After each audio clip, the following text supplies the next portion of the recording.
Knockout eFootball console is here as we ready ourselves to kickstart day 3 at the FIFAe World Cup Finals 2025.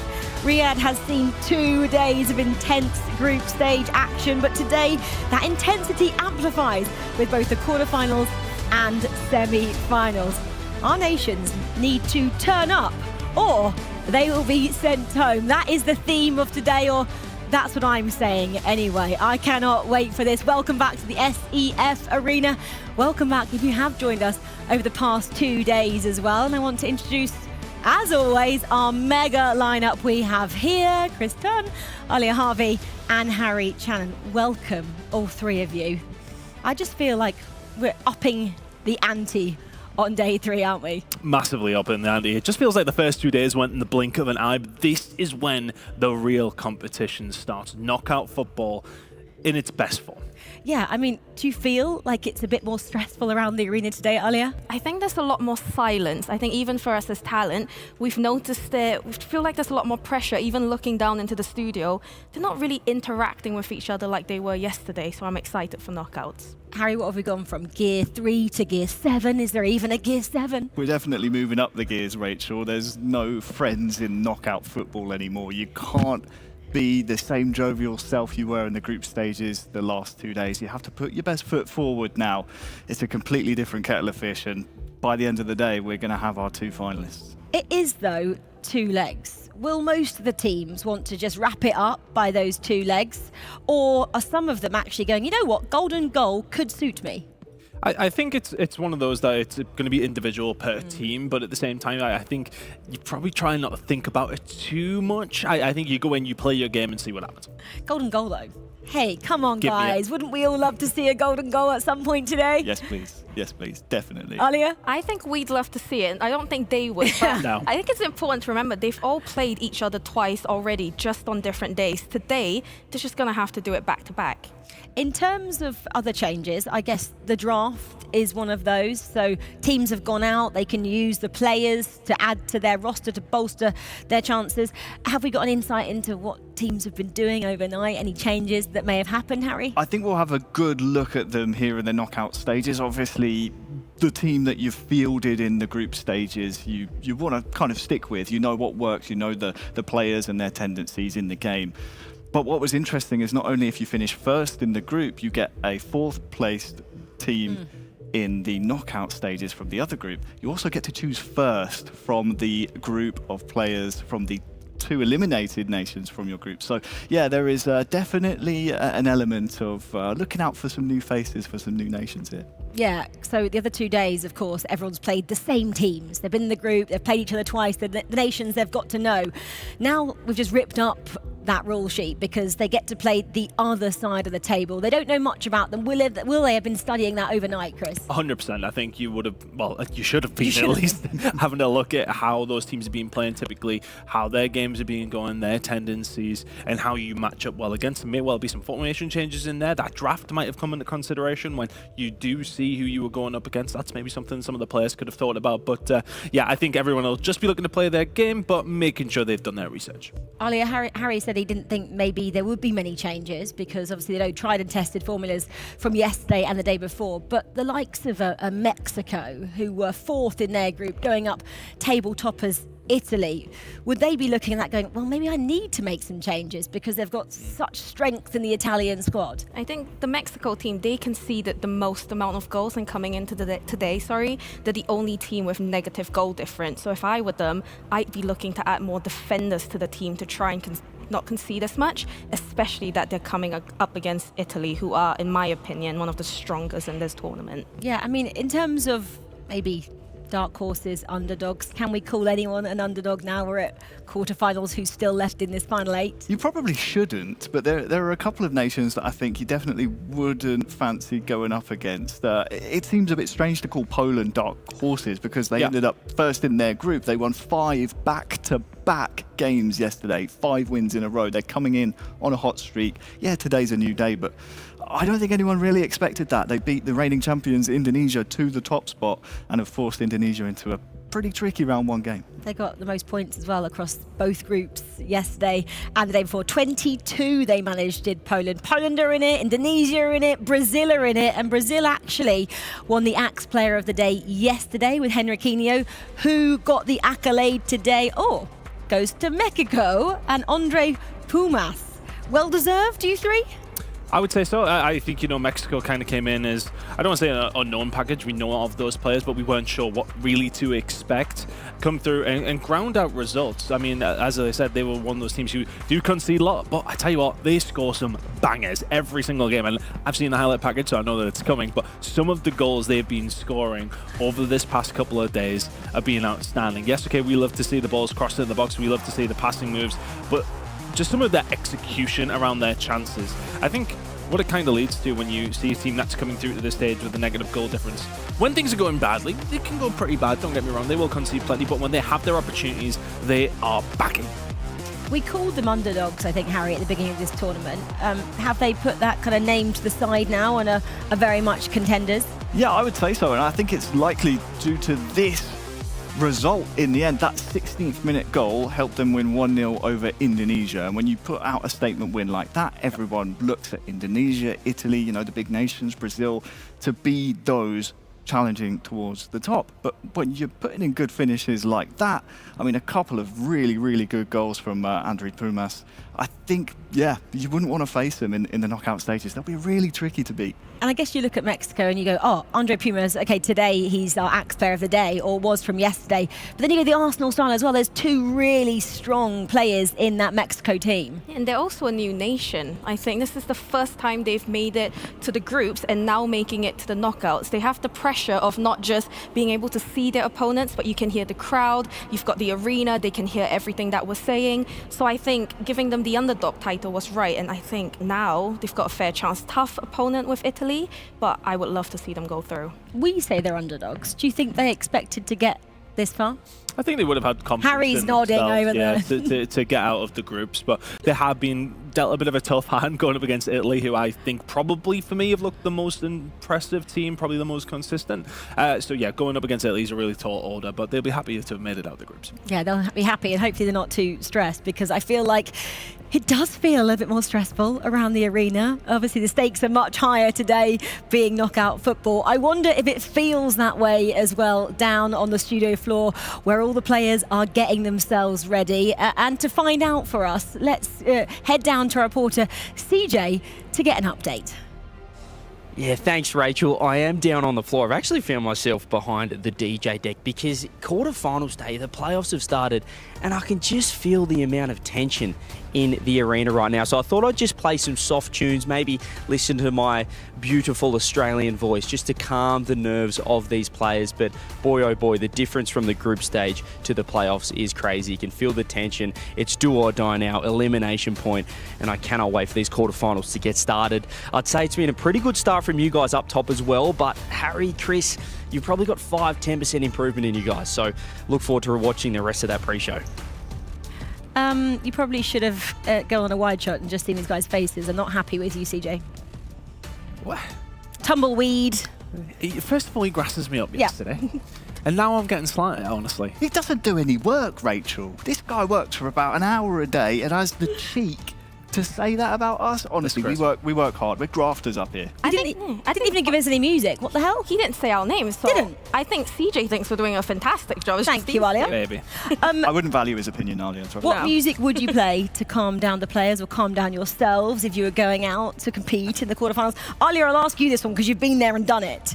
I personally love bossa nova covers of popular songs. If I'm doing the dishes or if I'm gaming, that's what I listen to. It really calms me down, so that's what I would do. I don't want to calm down. I want to just take that energy and gas myself up. I'm going as hard as possible instead. I like a bit of smooth jazz. No, you don't. Now you're a liar. I do. I love jazz piano. It's my favorite genre. But in this kind of occasion, you want something to G yourself up, I think, especially if you're viewed widely as the underdog like Mexico and some of our other nations into round one.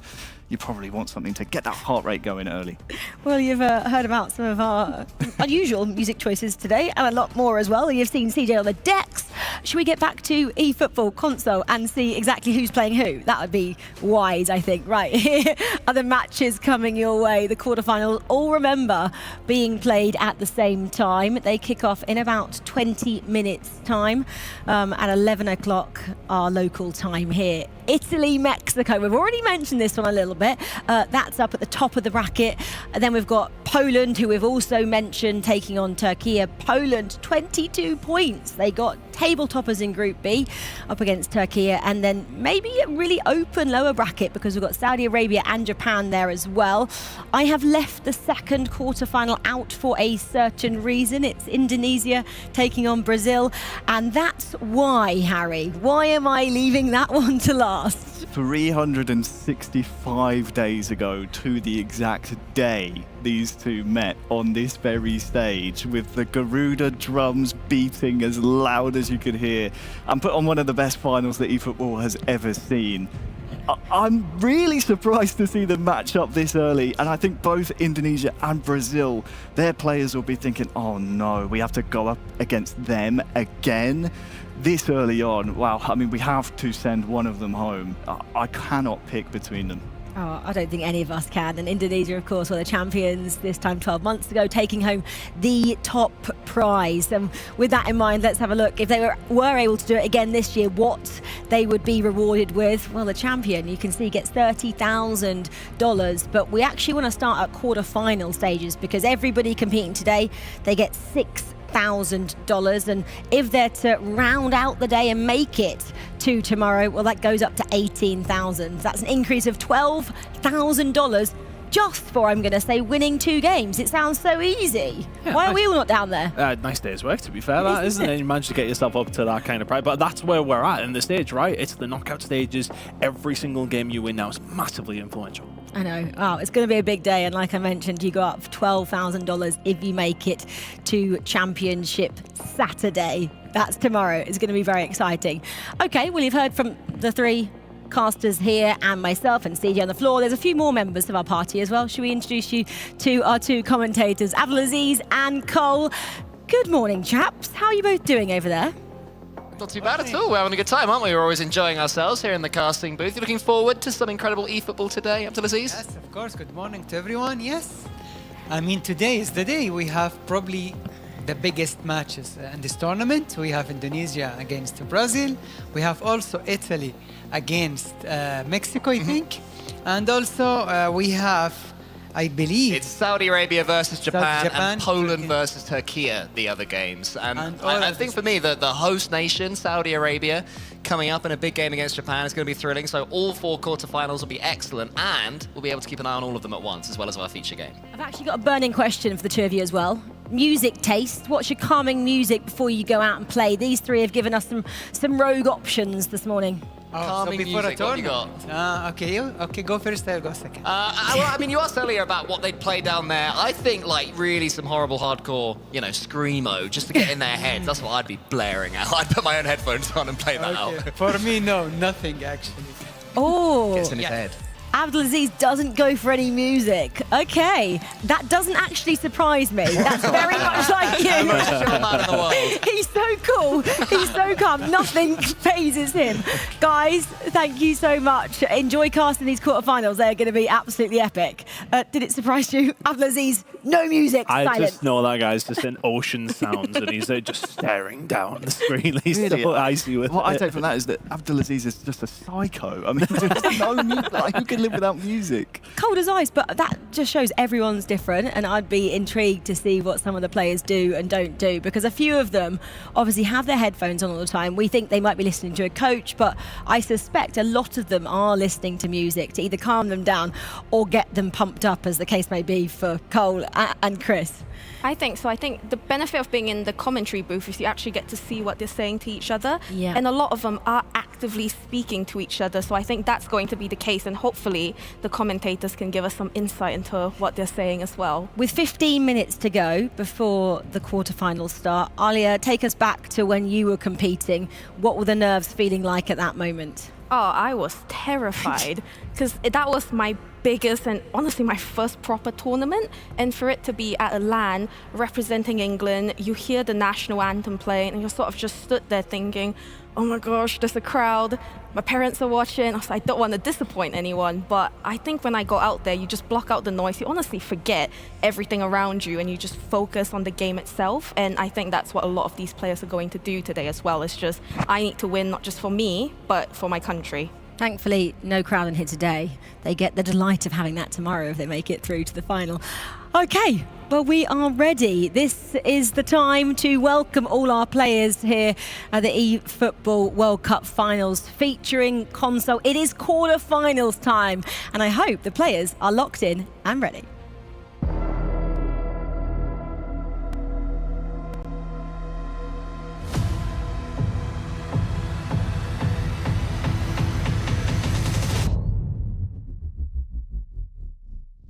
My brother, there is one of the youngest here, one of the best here as well. He goes under the radar. The team is feeling good. Now we are testing, last details. We hope to go through and, keep the positive mindset. Yeah, we're now relaxed because we did what we wanted to do. First step, we qualified for the knockout stage. We play really good. You play really good in attack, you play really good in defense. Just lucky.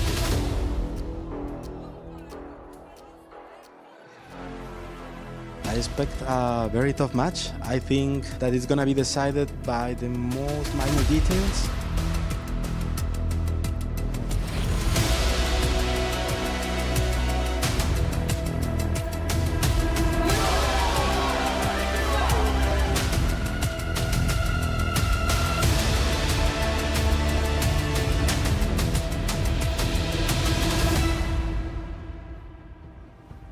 Welcome everybody to the FIFAe World Cup 2025 finals featuring eFootball on console. I am Veracity, joined alongside the lovely Milos.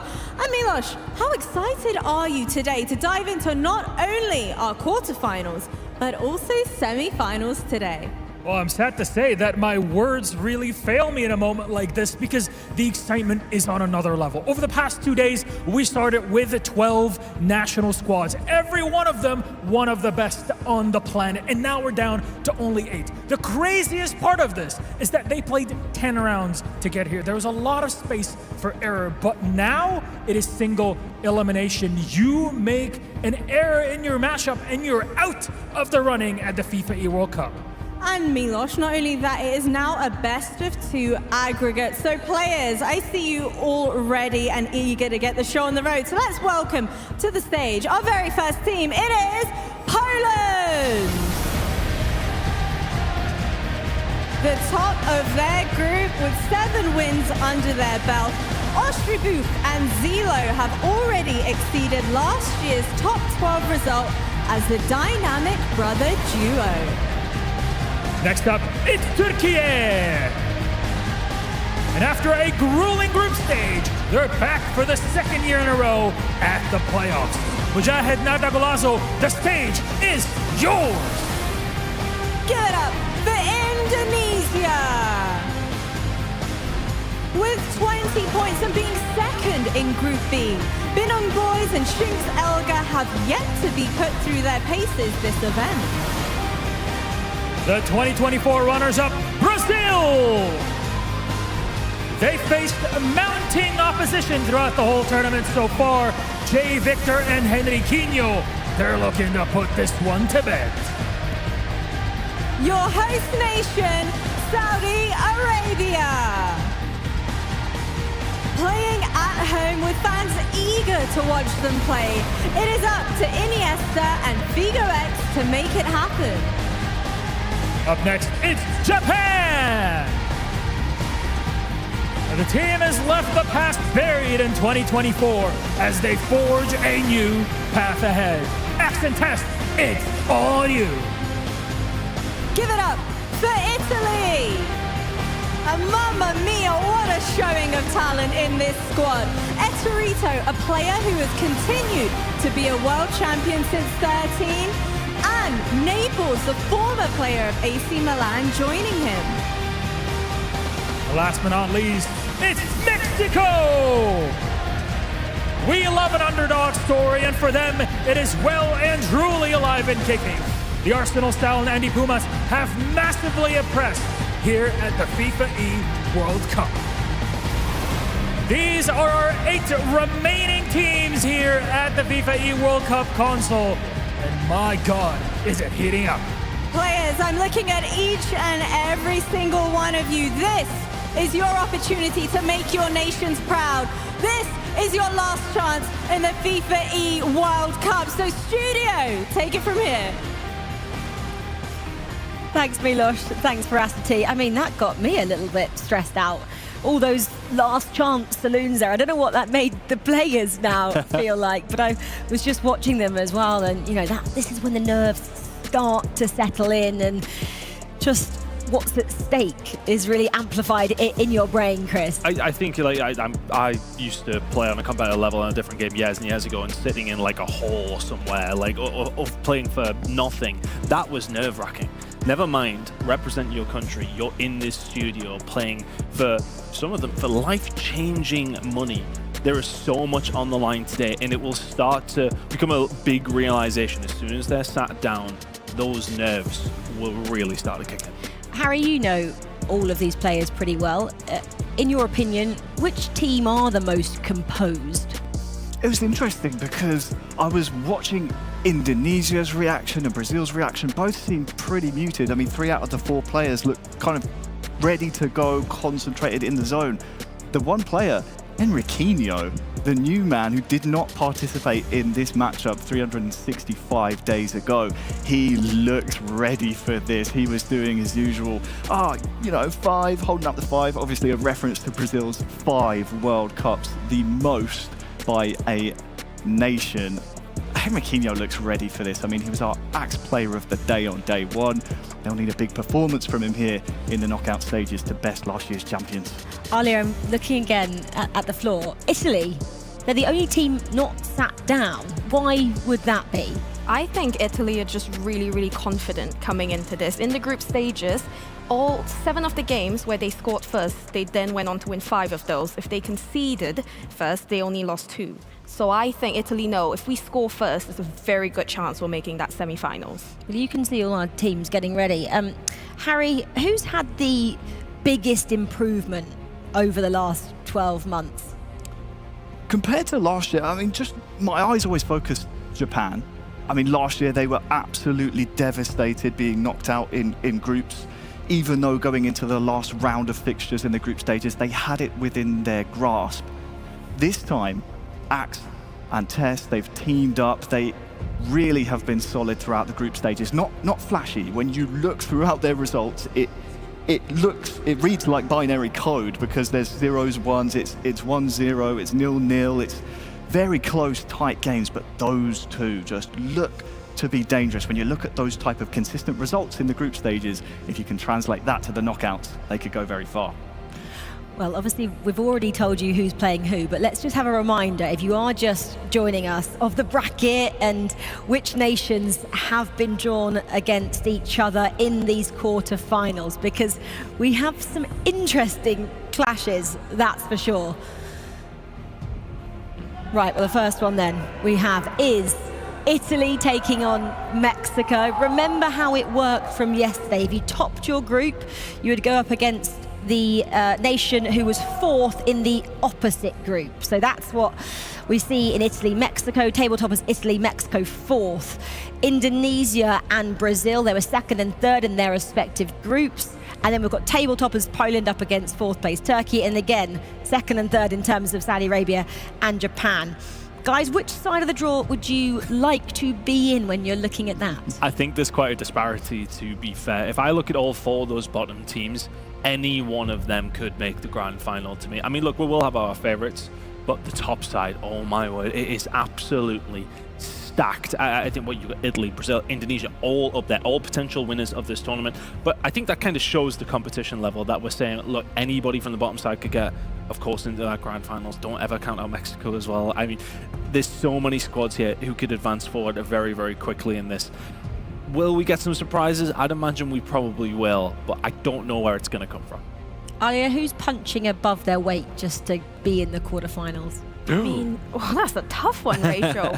I feel like we have to mention Japan just because in the group stages they had the least amount of goals scored. They only scored 6 goals and had 5 against them. And to finish third of the group coming into today, I think is quite incredible. But as we've mentioned, they are really, really calm. So, I mean, it's Saudi as well, and they are the host nation. Kind of want to see them go through, but yes, like Chris said, you cannot predict who's going to make that semi-finals. Yeah, talk about grabbing opportunities when they present themselves to you in terms of Saudi Arabia. Obviously, host nations, so they get here on merit for hosting FIFAe World Cup, and they're quarterfinalists. Yeah, and that's a really good testament to these two players as well, because sometimes you think, oh, well, free pass to get yourself to the tournament, yes, but then to then prove it and get through that group stage is really good for them. But I think as far as their performances go, though, it was a bit of a strange one because they would kind of lose some games where you're like, oh, well, you want to advance through, those are the kind of games you need to win. But then they were going to beat Brazil. So it's, you don't really know what you're going to get from Saudi Arabia. Maybe a little bit of inconsistency, but when the chips are down, it does feel as if that's a big momentum thing for them. If they're in those big games, it feels like they raised their level. Yeah, just a quick one on last year and this year's host nation. Last year, they were just 2 points adrift from making the knockout stages. This year, they've gone one better. It's the nation as well with the most FIFAe World Cup trophies, 3. That's the most. One of them, of course, in our commentary booth here today with us in 2015, Mr. Dunn.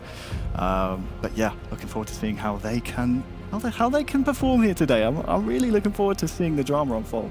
I was going to say just that, such deep, rich history in terms of Saudi Arabia in esports and what they've created here in Riyadh as well. It's amazing, and then that creates the depth that we see and all this talent coming through. So it's not really a surprise that Saudi Arabia are quarterfinalists today. Right, well, we do have a featured matchup. Of course, you can watch all of the 4 quarterfinals over on FIFA.gg if you like, but we are focusing on this one. It is Indonesia, the reigning champions, taking on the Brazilian side, who were runners-up to that Indonesian side just 12 months ago. This is the story we maybe thought we'd see later in the tournament, but alas, we get it in the quarterfinal stages. It doesn't matter. These are 2 of the top teams. And the reason that we get in the quarterfinal stages is, though, yes, okay, they are the top 2 teams, but inconsistencies in the group mean that they go through in positions they wouldn't have thought they would, and ultimately meeting each other in the quarterfinals. But it does set up our day very, very nicely, Rachel. Before we continue setting it up here, our reporter CJ has been out and about around the floor, and he's going to give us an insight into our feature matchup. I found myself back down on the floor taking a closer look at that featured matchup, Indonesia taking on Brazil. And while you pundits up top are looking at what they've done on the field, I'm looking for the insight off the field. How are they feeling? What's the physical signs of perhaps some stress, the nerves kicking in? And I've got the Indonesia behind me, the Binong boys, and also Elgar. And I'll tell you what, they're looking quite relaxed at the moment, which is what I like to see. It's making me pretty confident about what I see from Indonesia. But the beauty of this featured match is these 2 nations are sitting right alongside one another. We've also got Brazil, Henriquinho, and also Jay Victor. And they're looking focused. They've been practicing for the past hour getting locked in. So we've got 2 completely different sides. We've got the relaxed side and we've also got the focus. Can't wait. I'm leaning to Brazil, though. That's kind of like real football as well, isn't it? When the teams line up next to each other before they take to the pitch. It just builds that intensity, doesn't it, Alia? Yeah, and I think it's also good to mention it's a cultural thing. I think Indonesia being the Asian country, we tend to be a lot more reserved. We don't really show our emotions. Whereas you have Brazil on the other hand, just 5 minutes ago, they were screaming together, amping each other up. So I just can't tell how this is going to go. I can't believe we're not seeing it later on in the knockouts. Yeah, we're just looking at the faces now. We're just waiting. The clock is just ticking down, and this is where the nerves start to kick in, but it doesn't particularly look like it, Harry, when you look at the screen there. Risky fighter. Wake up, come on, you've got a quarter-final to play here soon. You can't be that relaxed. I know you're known as the Iceman, but you've got to be ready, got to put your game face on. For a team like Indonesia and Brazil, though, is this kind of normal service, though? They've been here so many times before.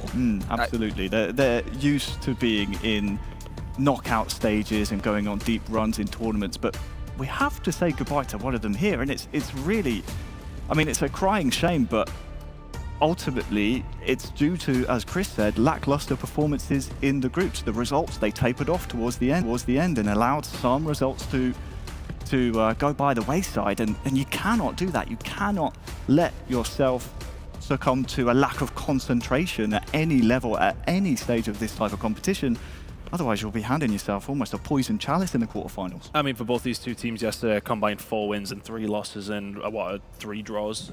That's not what you would kind of expect from our 2 finalists last year. You'd expect, okay, maybe you can lose games. There's some good competition here. You can draw games, but to go so inconsistently, it is quite a surprise. But yeah, I think for me, looking at how they're both setting up, how they are both feeling in the day, I think both of them will think to themselves, this game was going to happen at some stage. You would have had to beat each other at some stage if you wanted to be champion. Kind of just get that monkey off your back from last year. If you're Brazil or if you're Indonesia, try and get it done again. It was always going to happen at some stage. Well, Italy have now taken their seats. You mentioned they had left the arena. They are now back, so we have a full house ready for the quarterfinals. So, guys, at home, I really hope you enjoy this knockout eFootball at its finest. It's quarterfinals time here in Riyadh at the FIFA World Cup Finals 2025. eFootball featuring console. Let's get to our casters for this featured matchup.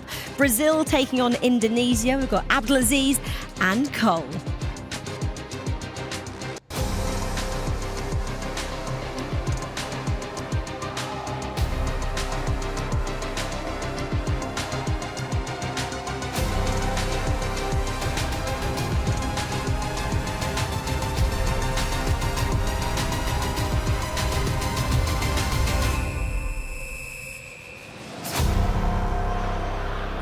It is time for the eFootball console quarterfinals, and Abdelaziz, a huge rematch from last year. Oh yes, we have Brazil against Indonesia, the best 2 teams in this tournament. This is actually like the final game for us, for this year especially, because both of these teams played insanely well in the group stage. And here we are, only one of these 2 will go through. Well, Indonesia won it last year. A thrilling performance from Binong Boys and Elga. But so far in the groups, they were massively ahead of their competition, but ended it with a draw and a loss and a loss. So coming into this one in poor form, whereas Brazil, a couple of disappointing draws. So neither of these guys are really stepping forward at the end of the groups. Yes, you are completely right here. Indonesia started the tournament, especially in the first day, with absolutely no loss. In the second day, they played a little bit, let's say, comfortable. They were just losing game after another, and that's why they finished probably second in their group. Well, they've forced some early pressure here against Brazil, and the first of this best of 2 is basically goal difference between a couple of games. So if you find yourself 2 goals down after game 1, you don't have to worry too much, because you can turn it right back around in the second, maybe pick a more attacking squad. And while they make some early changes, not sure what Brazil have seen that they don't like in the first 10 minutes. Have a little look over to one of our other quarterfinals. Italy, runaway winners in Group A versus Mexico, who just about made it in Group B. Oh yes, Italy, I think they were probably the best team in the tournament so far. Mexico, they didn't have really good day in the first day, but they came back in the second day and they managed to make it all the way to the knockout. Tough game, and as you just mentioned, if you lose the first game, you can still have another chance in the second game. Well, both teams will be still hoping not to lose this first game. As a rather poor corner comes in from Binong Boys. It hit the first man.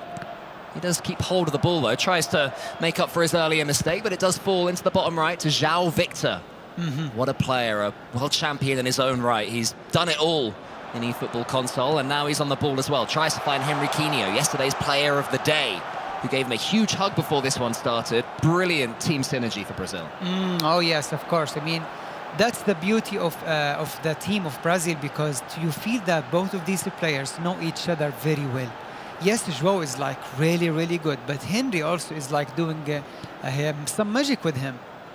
For sure, it was actually day 1 he was player of the day, so no nerves from him, and it was him who makes an important tackle against Indonesia. But Binong Boys has the ball right now. It does come out to Brazil, and this is the real chance to counter. Slow down into the centre. Ronaldinho currently has the ball, but can't get past Binong Boys in the centre. So both teams having chances to make that incisive pass. This is better from Binong Boys.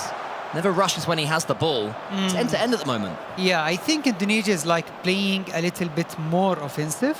And on the other hand, we see Brazil is like trying to control, trying to slow things down, but it's not helping both of these teams, we didn't see much of them. The referee's getting involved now to give a free kick to Brazil, where they'll hopefully be able to throw some players forwards. Remember, they haven't been winning games recently. The last couple, it was a draw against KSA and Turkey. Both games they would have been expecting to win, to leave them third in their group. But that's a good ball. Whoa, wow. Acrobatic clearance there from Indonesia. Yes, I mean, to finish it like that way and to clear it that way, I think the player has something with the traits. But anyway, we see that Indonesia controlling the game and playing the way they want. But Brazil, they need to do something also, because we didn't see anything yet. No, not really seeing too much of their identity. Brazil known as a flair team. They want to be tricking their way past their opponents, but so far it's been a little bit safe of their passes, and that's why they keep losing this ball. And now we have Binong Boys on the left wing. It's to spread the play, keeping it wide, using the wings rather a lot at the moment, Indonesia. Waiting to choose to go down the centre. Another attack comes to nothing, but I completely agree with you, Abdulaziz, that it is Indonesia that are controlling this. They seem to be waiting to dictate the tempo. Exactly. They are just trying to pass around. They wait for the moment to break down the defense. But also Brazil, they are not a really easy team to break. How important is it to stay as solid as possible in this format that we have, where it's most goals wins over 2 games? Oh, that's really good question. Brazil have the ball now in the Indonesian penalty box. So they turn. That was a little touch of that flare of the back heel. Didn't quite come to anything. And sorry, you were saying about the importance of being solid. Yeah, of course. The first game is like really important game. And always keep in mind that if you concede 1 goal, try to avoid conceding the second, because you still have, let's say, another half, and then you still have 1 full match. But here is the breakdown. 1-0 Brazil up against Indonesia. That was shocking, because we didn't see anything from Brazil up until this moment. And yes, what a goal. They dealt with the Indonesian threats and eventually found their chance. And we were talking before about how Henriquinho gave a huge hug to João Victor before things started. And you see it again there from this goal. It was João Victor who played the pass. Henriquinho keeps the ball, and that's the key difference. Doesn't rush it, and then what a finish into the corner. Oh, yes. I mean, that was a great goal. Ronaldinho to goal it. And then here is the move. Yeah, here is the move where he passed the defender. And that's exactly what these guys are good at. Dribbling, passing defenders, and scoring goals. Yeah, you can see all their key players involved in that goal as well. Hullet, Ronaldinho, Neymar and Mbappe, I think all got a touch to lead to that shooting opportunity. And it's 1-0, and that will do so much for the confidence of Brazil and for Indonesia, who seem to be in the losing habit. More question marks for them? Oh, yes, because that goal came absolutely from nowhere. Even though Indonesia were controlling the game, they were playing how they want to, but you need to create chances. It's not only about keeping the ball. Brazil would be happy to give you the ball, but if they have the ball, they will be more dangerous, and they will probably score the second one. Well, here is Elgar on the left wing, waiting for this opportunity to pass, but Brazil continuing to defend well, covering all avenues for the Indonesian attack. João Victor tries to keep hold of it. Shouldn't really be playing there too often. Yeah. You can see possession as well. It's all Indonesia, but not really doing too much with it. Yeah, I mean, Brazil would be happy to give you the possession, to give you the ball. But you cannot create something, let's say, very dangerous on their half. And that's exactly what happened. It has been like 45 minutes. The first half, Indonesia were keeping the ball, but they couldn't create much. Brazil, who have the stingiest defence at the moment in eFootball console, have earned 6 clean sheets so far in this event. So Indonesia are not going to find it easy to get themselves a goal. Oh. Minutes has been indicated. So we are almost at the half-time here. Indonesia played, let's say, safe and very safe football. But Brazil, on the other hand, they only needed one chance, and they took full advantage of that. Yes, we have an update here. Mexico are leading against Italy, and Poland 0-0 against Turkey. Japan and Saudi also 0-0. God, what a result that could be if Mexico could take the first game against Italy. I'd love to see Italy going all-out attack against the Mexicans in the second. That would be intriguing. Oh, yes. This is that goal you were talking about, Abdelaziz. It was Arsenal style. Gets it through to Andre Pumas, the player of the day yesterday. Oh, that's really He gets nice. it forwards again. Oh, that's really nice goal. 3 passes, waiting for the moment, and to the far post, finished by CR7. That's really good goal. And you can see there why he was voted player of the day yesterday. This now is live footage between Saudi Arabia and Japan, as Japan take an early shot. Japan, who, it's fair to say, bottled it last year in the groups. They really should have made it into these playoffs, did not manage to do so. And now they're up against the home nation. Oh, yes. I mean, Japan played really well this year, unlike last year where they were grouped. And also, they are doing absolutely really well. I mean, both of these players are playing the way they want to play. They are creating chances, scoring goals, and controlling games. Let's head back to our feature match where Brazil have another chance. It is Hullet. It's into the centre. It's a quick fire shot. I like the idea. The goalkeeper was ready for it, but a lovely choice there to strike early. Oh, yes. I mean, Brazil, every time they attack, they are very dangerous. And on the other hand, we didn't see anything from Indonesia yet. Brazil starting to believe in themselves, playing with that flair. Last year's grand finalists will not want a silver medal this time around, but they have to get to at least that point against Indonesia.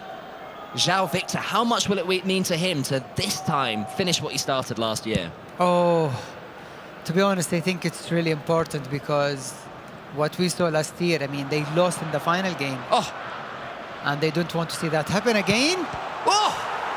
Nearly again, the interplay between these two. Such a good team. They play together regularly, and you can really see that from Brazil. Oh, yeah. I think Brazil is like, they are really ready for this match.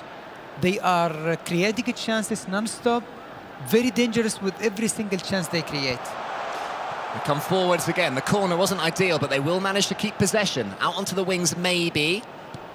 Henriquinho is begging for that ball, gets it in the end from the infield pass. It's a nice idea, wins another corner. And again, this delay. When Brazil choose to keep hold of the ball, Indonesia are struggling to deal with it. Exactly, exactly. That's what's happening here. And also, they are creating chances. They go to the box, whether they go from the wing or from the middle. João Victor is offering Henriquinho a short corner, but it's not taken. Instead, goes very deep. Let's get onto the head of the number 3 there. I think that one will go out for a throw-in. Brazil are happy enough with this. Oh, yes, and honestly, I think now is the best time for Brazil to maybe score the second goal because I feel Indonesia are not in the game yet. And yeah, and also they need to avoid conceding to another more goal. Yeah, at the moment, Indonesia against the ropes on this losing streak, but they do play it out to the right. Brazil now need to do some defending. The second half has belonged to them. The possession has been theirs. The territory theirs too. But we know that Binong Boys and Elga, when they do get going, a team that play together all the time, Indonesia, huge eFootball nation. They have infrastructure, they've got players ready to step in. They have to just not represent their country, but they have to keep their place, a real difference of Indonesian players. Oh, yes, and of course Indonesia, that's why they are world champion, because they have really good players and they have regular league and regular matches, so they are used to that. But on the other hand, Brazil, like, let's say they have the talent. Oof. Oh, yeah, that was really, really risky. Yeah, that was a scary turn there. Got away with it, but Brazil live and die by the sword. And as we mentioned, they have that stingy defence. And now, options here in the centre. João Victor gets the ball onto the right wing, into the penalty box, fakes the shot. There's a pass to his right, but brilliantly defended until the clearance isn't ideal. And Brazil nick it here. It's in that far corner and eventually cleared by Indonesia. Yeah. Brazil are relying a lot on the counter-attack, and they play it really very good. That's why I think Indonesia are struggling a lot at the moment. They do have the ball out wide at the moment. It's well tackled there by Brazil. And Henriquinho comes away with the ball. His pass is wayward, though, so Indonesia will have control of things again. 22 minutes left, and Would this be tactical, or is it just a chance for fresh legs? I think they want to change and to have fresh legs, as you just said. But also maybe they will need to change something with the tactics, because as far as we see at the moment, it's not working. Well, the beauty of this format is that even if you're 1-0 up at the end of a match, it's not necessarily the best idea to go ultra-defensive and try and hold on to it, because it is, as we mentioned, about the goal difference between these two games. And can we see the first goal in this one? It's Japan with a big strike. I think it was Ruud Gullit who took that one. Japan will keep it coming, recycling possession, play it into the centre. There's a pass out wide if they can find it. Was that a nibble? Everyone turns to the referee, but he gives nothing. No, not at all. I mean, I think Japan is like they are creating a little bit more chances. And so I think they are playing really, really safe here. Japan go long in that game over there, and we're going to head back. The substitutions have been made. Yes. Pele, you're out of here. Jan Koller is in. So maybe Indonesia choosing to have a bit more pace, taking off Ronaldo there rather than the option to put it up to his head. Maybe a few more sprints or a few more passes from Iniesta for Brazil.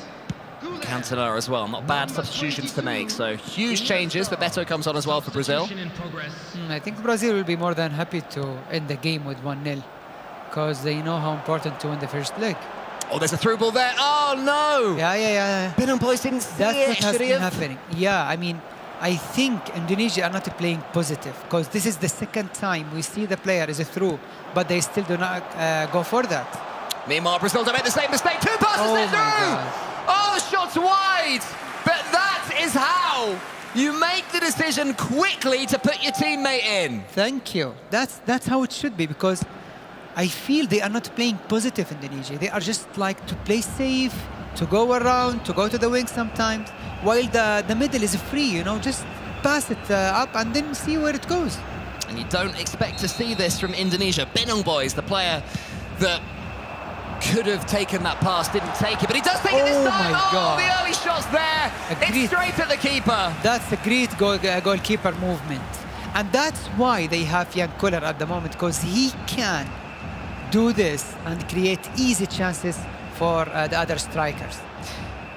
Elga for Indonesia has won the World Esports Championships in 2022, but that was 1v1. Now he has to turn to his teammate. When that chance came in, you could see there was movement there on the Indonesian bench, in real life that is.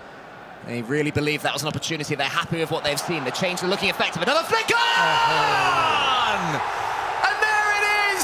They've been warning it, they kept their patience, and they flicked the positivity switch, and it pays off. Oh, what a goal. I mean, that's what they need exactly. As we see here on the screen, Cole, your heartbeat is like 90. I'm getting there, man. I'm just excited. How are you only at 68 after Aziz, man? He doesn't listen to music, he doesn't react, and yet he's the coolest guy in the room. I love him. What a goal here. I mean, pass. You know, Indonesia, they know they don't need to create many chances, and all what they need is only one chance. Imagine for almost 80 minutes. They created 0 chances and they score almost from the corner kick. So may I ask, these set-piece plays, you know, the near-post flick on, that's not accidental. They have trained that. They knew what they were going to do. Definitely, and that's really good question. Because if you see that the most dangerous attacks they created in this game came from set pieces. Well, the game plan for Indonesia, suddenly you have to praise it. Now they have that goal, and now we question Brazil's mettle. They brought Neymar on earlier. Are they able to get him onto the ball? They have it in the centre at the moment with João Victor. There's the through ball. Their teammate, and from Brazil! They do not fade, they do not sit back, and they do get back their lead! What a goal, what a movement, what a pass. How did he see him over there? Oh, what a goal. That is typical Brazilian goal that we see throughout the tournament. Amazing comeback. Amazing goal and really nice finish. It was Bebeto with the finish, I believe. And the pass, it didn't look easy. I didn't even think it was on, but he went for it. He knew that the attacker had the strength to hold off the defender. Look how tight the lines are here that they break through. It looks like Indonesia have the banks of 4, and that is such an intelligent pass. And that's the only part of the goal that ball can go into. Oh, exactly. I mean, honestly, that was really, really nice from Brazil. 2-1, they should keep the lead now. Oh, we see Poland or Turkey 1-0 against Poland. I will give you some updates regarding the matches. So Poland are losing 1-0 against Turkey. Saudi Arabia is still 0-0 against Japan. And yeah, Italy are still losing 1-0 against Mexico. Wow, so Mexico holding out against Italy for now. That's a really interesting result over there. Yeah, Turkey getting that goal, a team who are known to improve in the knockout stages after getting through the groups. That's all they had to do, Turkey, and they're doing exactly that. But here in the feature game, it's Indonesia. Now will up the aggression against Brazil. Can Brazil counter? Both these teams have to remember, you can't throw it away in game one. Yes. It does go into game two. Yes, but it's really important to finish the first game, let's say, in a good way. And here we have another chance. Oh, good defense. I think from Indonesia in the group stages, when they were feeling their most confident, we were seeing back heels in the box there. And there was another chance for Elga to just flick it into the path of Binong boys. It would have been risky, but you have to take those risks, and they're not. But they still have now the big man holding up the ball, but they're tackled once again. Yes, I feel that Indonesia, they just want to go, let's say, through the wing and then cross it directly to Jan Kuller, because they know Brazil are defending really well. Oh, I think that's frustrating for Brazil there. I don't think they wanted that header to come in, but the game had other ideas. Okay, let's see now. So, in the first goal, they played it in the first post, or the near post. Let's see now. Same thing, probably, no? Well, Jan Koller is up there at the far post. He may well be the target man if they don't operate the same. They threaten it, certainly. And now they do get it to Koller. Oh, my God! Indonesia have been training these, and it pays off again. Okay, so let's say they are the master at corner and set pieces. Because Brazil, they cannot do much about that. They know they can defend that. And that's why Indonesia are doing it over and over again. Yeah, they have Jan Kuller, They've played the game to perfection as well. The cross that originally came in, that won the corner, it was deep. I don't think Brazil wanted to head the ball. The Brazilian player had other ideas, a little bit of lack of communication between controller and on-field human. And Indonesia, devastating from their corner. Yeah, you just mentioned that Jan Kuller is in the far post. And yeah, they just found him. And yeah, he let's say, give it so easily to the other player. If I'm Brazil, I'm getting Buffon on Jan Koller. Look for the bald head and put Buffon on him and just have him dancing in front of him, hands up. I think that seems to be the best tactic against Indonesia from these corners. But there are still a few more minutes of this game. Let's see if we can see Brazil do what they did last time, concede a goal, and then go back down the other end and cause even more drama. But it is intercepted in the centre. It's Binong boys. He has the whole of the pitch in front of him, tries to find, I think it's Gakpo. Isn't quite able to do so, and now it's Brazil maybe with one last chance. Lovely skill move there from João Victor, keeps hold of the ball, puts it again into a defended player's feet, but the passing is good enough. That's a good one. It goes to Henriquinho. He turns, he waits. Is the shot on? It's instead towards João Victor. The shot's there, but it's blocked. Yes, they have an update. Saudi are winning against Japan 2-0. 2-0? Yes! 2 goals in quick succession for Japan. That was the second one we just saw flying in. And our one word of warning, Abdulaziz, we said, if you go behind in game one, don't panic and throw it away. Yes. What has Japan done? Yeah, Japan actually are losing, Saudi are winning. Incredible scenes from the host nation, who are 3 minutes away from going into what we'll call half-time. 2 goals to the good.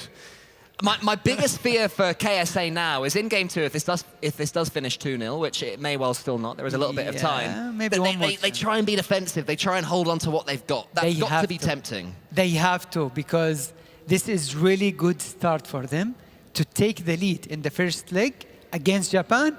Oof, we can only dream about that. Wow.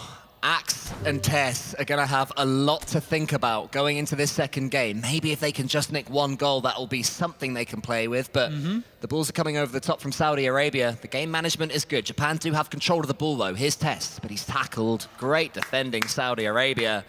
And you're enjoying what you're seeing. I'm loving it. I'm loving it. 2-0 against Japan in the first leg. I am so happy I'm flying at the moment. Saudi Arabia, who were 1 win away from making out the groups last year. This year, they've already done better, and they're trying to go even further. Semi-finals for KSA. How big a result would that be for these two? Oh, yes. I mean, it's really important because they are like one more step away from the semifinals, and that's where they want to be. Japan, still, they are really good team. They can come back. I mean, anytime, any moment. But yeah, let's see. Let's wait and see. They've kept faith in Goat Iniesta and Figo together as the duo of Saudi Arabia. And so far it is paying dividends. That experience is telling. But for Brazil, who have made a change, who brought in Henriquinho, the vibes were good. And I can't believe they've lost that game. Oh, yeah. I mean, sorry, not won that game, drawn that game. Yeah, but I mean, for them, I mean, Brazil, I think they deserve to win that game. But still, you know, that's why Indonesia are so good, because they know how to score goals, whether through a corner kick, whether through a set piece, or even from an open play. Yeah, plenty of opportunities. I mean, Indonesia, we have to critique them, because there were times that if I'm screaming there's a pass on, I'm sure they'll be aware they should have made the pass, and I'm sure you know these games far better than I do. You were seeing it too. Was it a bravery thing why they weren't making those incisive passes to each other from Indonesia? Yes, I think so. And also the changing moment for Indonesia is that when they started, when they used Jan Koller, because this player changed the game completely for them. Because they knew before Jan Koller came in, they could not create enough chances. Brazil were defending so deep, they were using almost everyone in the back, and that made it really hard for them to create any chance. So they relied on set pieces and corners, and it worked out for them. Do they start with him next game, or is it good to have him on as a that's sub a really again? good question. Oh, it's a little bit tricky, you know. But would you do that? I think what I would say is that it's a cliche, but it is a factor that when he came on, it was against a defense that weren't 100%, and he was able to punish them. I'd probably stick, because I know, and they will know, that they can do more in open play from the beginning of the game. They were on gear 3, maybe? Not even gear 4? I completely agree with you. Yes, I think they still can do that. And if things didn't go that way, or the way they want, they can definitely use Jan Koller again. Plus, let's say game 2, let's say it's, 0-0 after 50 minutes. They bring him on, and Brazil go, we've seen this happen before. Suddenly, Brazil are freaked out. Oh, yes. So we have now the match highlights for Italy and against Mexico. So here is the beautiful goal from Mexico where they took the lead.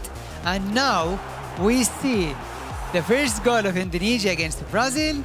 Poland against Turkey also, which ended 1-0, I believe, for Poland. Yes. This is really nice goal from, let's say, the brothers. Here is the beautiful goal where only Brazilian players can score. Yeah, lovely highlights package that we're seeing here. Oh, Can't wow. believe that. That is such a lovely goal against Japan. Oh, wow. No, so they're playing really well. Yes. That goal, yeah. Well, it's been a thrilling round of games earlier on in the quarterfinals. I think Mexico beating Italy, that's huge. I don't think anybody expected that. We'd sort of written that one off for Mexico. Oh, yes. I mean, Mexico. Yes, they didn't play so well in the group stage, but in the knockout, it's completely different story. Now they are winning against Italy, who were probably, the best team in the group stage, and they played so well. Well, we've heard from the Arsenal star before. He had an interview of CJ. Seems an extremely likable character. Showing us that tattoo that he has of his dog. And currently, they are living up to that spirit against Italy, who need to remind themselves there's still a long way to go. And it's basically 1-0 down at half-time. Yeah, that's nothing. You still have a lot of time to come back and maybe to win the game. But Mexico, on the other hand, I think they should never change anything with their tactics. I know if you are winning 1-0, you would say that I want to defend to keep the lead. I think it's better just to stick the way you want to play. Well, we can actually listen in to Brazil. Some frustrating moments and some beautiful ones from them.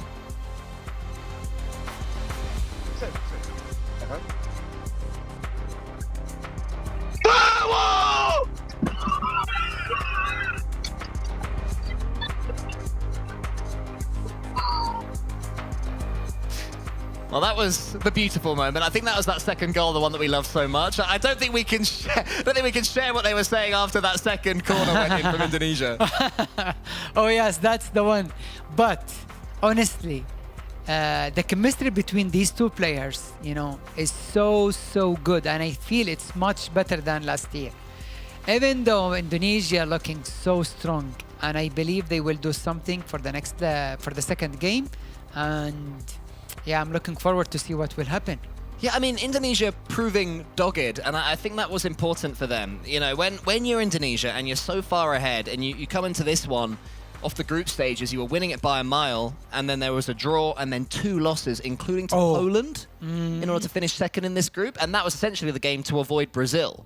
They've already lost that, and it's clear that there is doubt that has crept into this Indonesian roster. Yeah, it's all about the last 2 or 3 matches yesterday. Yep. Because honestly, that was really shocking from Indonesia. Even though I was talking to Alia last night, and I was confused that they actually lost 2 games in a row.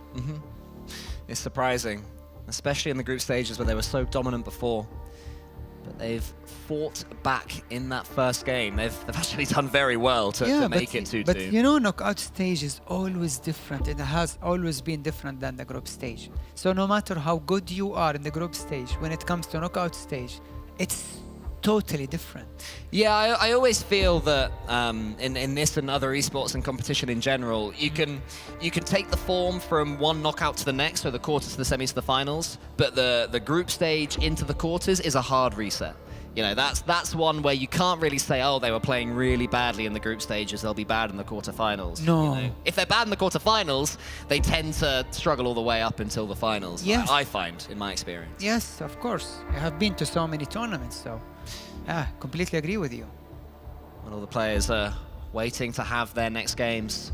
We're currently looking on our screens on the Indonesian players huddling, and I think that's important. They need to communicate. There they are now. Yes. It's really needed from them because their communication was ever so slightly slow in that first game, but they've got away with it. Oh, yes. The communication is really important, and at this stage, at this moment, they do not need to change so many things regarding tactics, but they need to be mentally more than ready, because as you just mentioned earlier, that mental side is really important.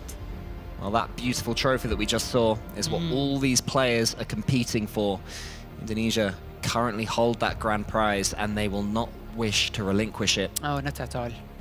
They are going to have to go into the second game equal against Brazil. As a reminder, if it does finish equal, and all these games are pretty tight, even Saudi Arabia and Japan, a 2-goal difference, but if any team against any other team is going to make a comeback, I'd say that Japan definitely have the chance to against Saudi Arabia or Italy against Mexico. Yes. Then we are going to go into a golden goal third match. Oh. Followed by golden goal extra time.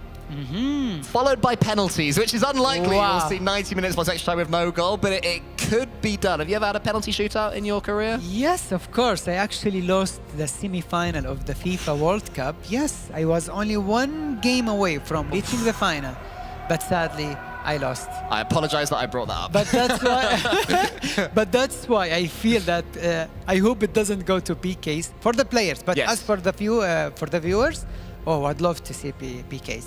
Yeah, I mean, you're a viewer now. You're allowed to say, yes. Guys, if you can hear me, I hope you have to deal with the penalty shootout. Sorry, all of you. But I do. We should be a couple of minutes, everybody, away from getting into the next game, so don't worry too much.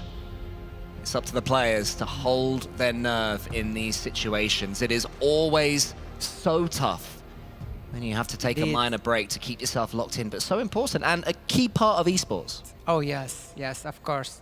I think the players, especially in this format where you have your partner with you, it's really important to talk to each other, to feel each other, to trust each other. Some other teams yesterday, without mentioning, they were not happy together, and that's why they are not here today. You need to trust your partner. Otherwise, believe me, no matter how good you are, you will never win a single game. Well, the managers have given their final thoughts. The IRL coaches have spoken to their IRL players, and now it is down to the 11 versus 11 on the pitch to represent their nations. The drafts have already been made. The second round of the quarterfinals is upon us. That countdown there, the players can see it. We can see it too. It's kickoff number 2 in Brazil versus Indonesia. Come on, let's have fun. Now, all or nothing. This is the last game. This is the decider. No mistakes left. As straight away we see Brazil connecting with each other into the Indonesian penalty box. Eventually they lose the ball, but that's an early warning sign to me from Brazil against Indonesia.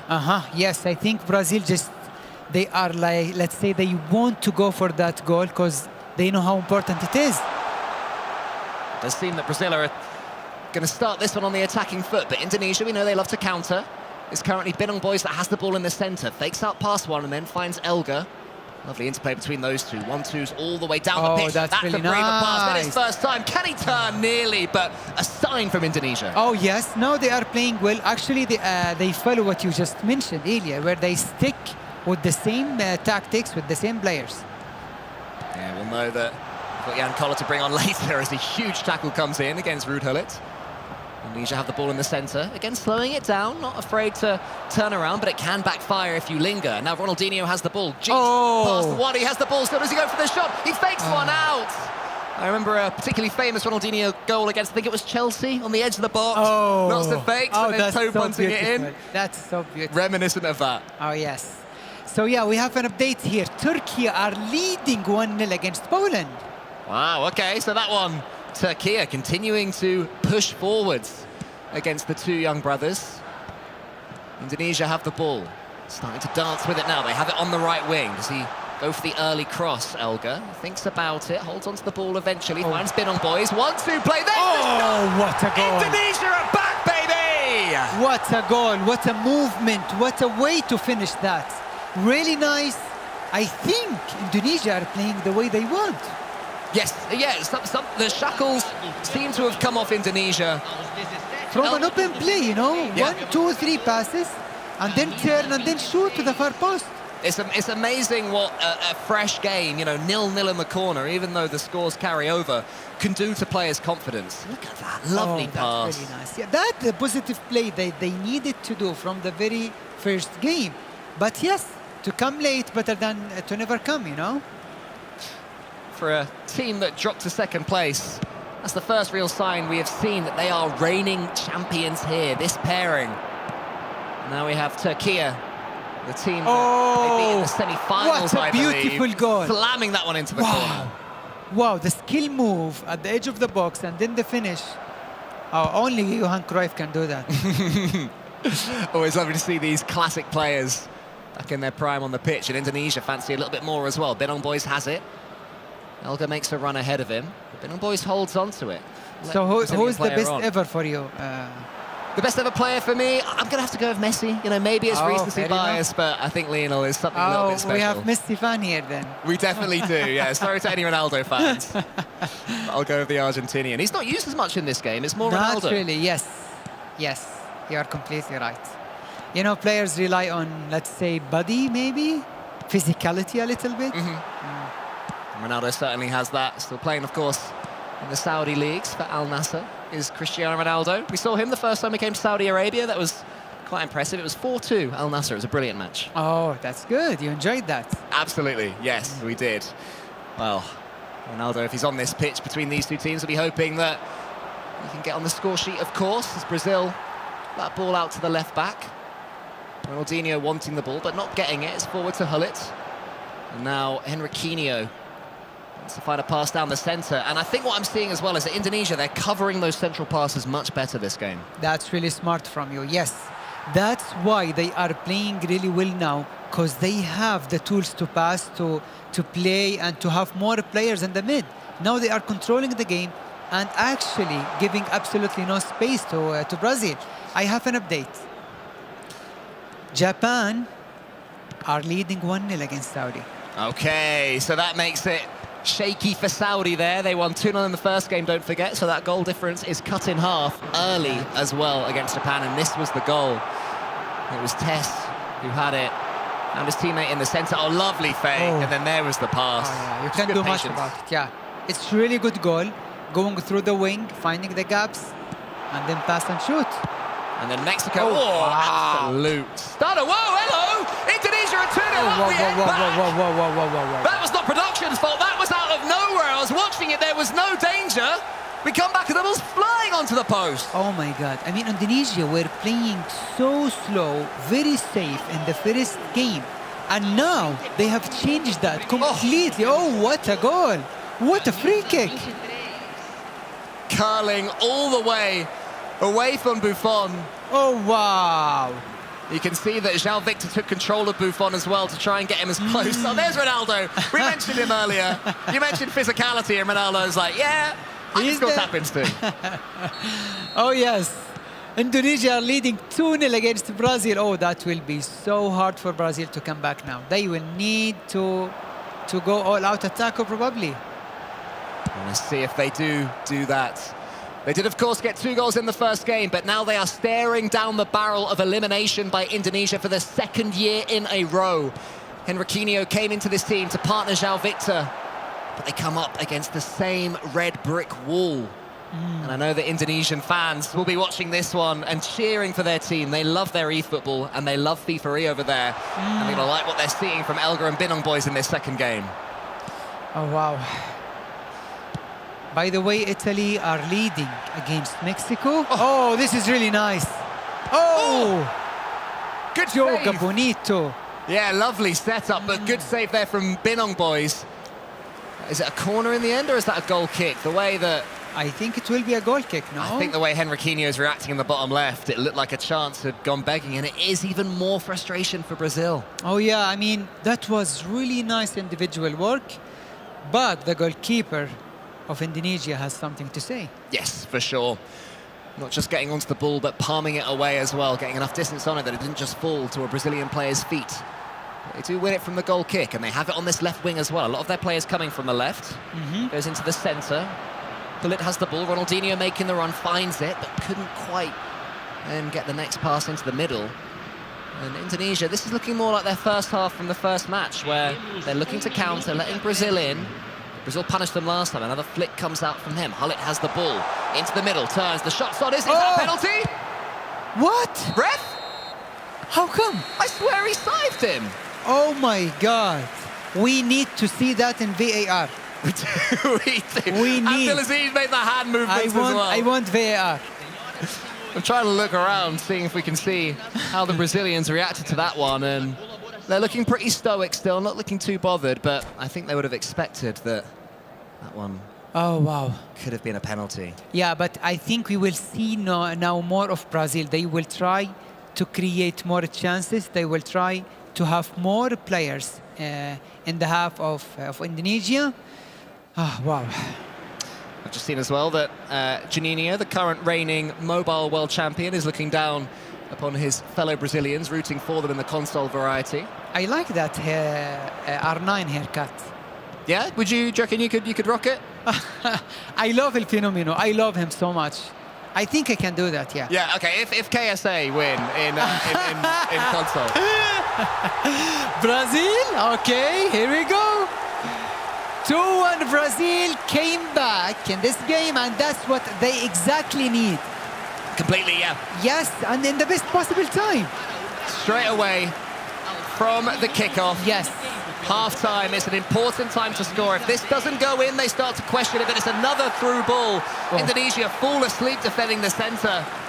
And that finish from Mbappe is incisive. Oh, yeah, that's really nice. One pass and then move, and then to the far post. Really good finish. Brazil have a lot of time now to come back in this game. Yes, they do, especially if substitutions to come as well. Still so much scope to win the game of chess before they win the game on the pitch. Brazil are going to be dangerous as well, and just like that, those doubts will come back to Indonesia. The reminder, they won't have it all their own way, as Gullit makes a huge block. It goes out for an Indonesia throw-in, but that's the sort of block that gets the crowd cheering.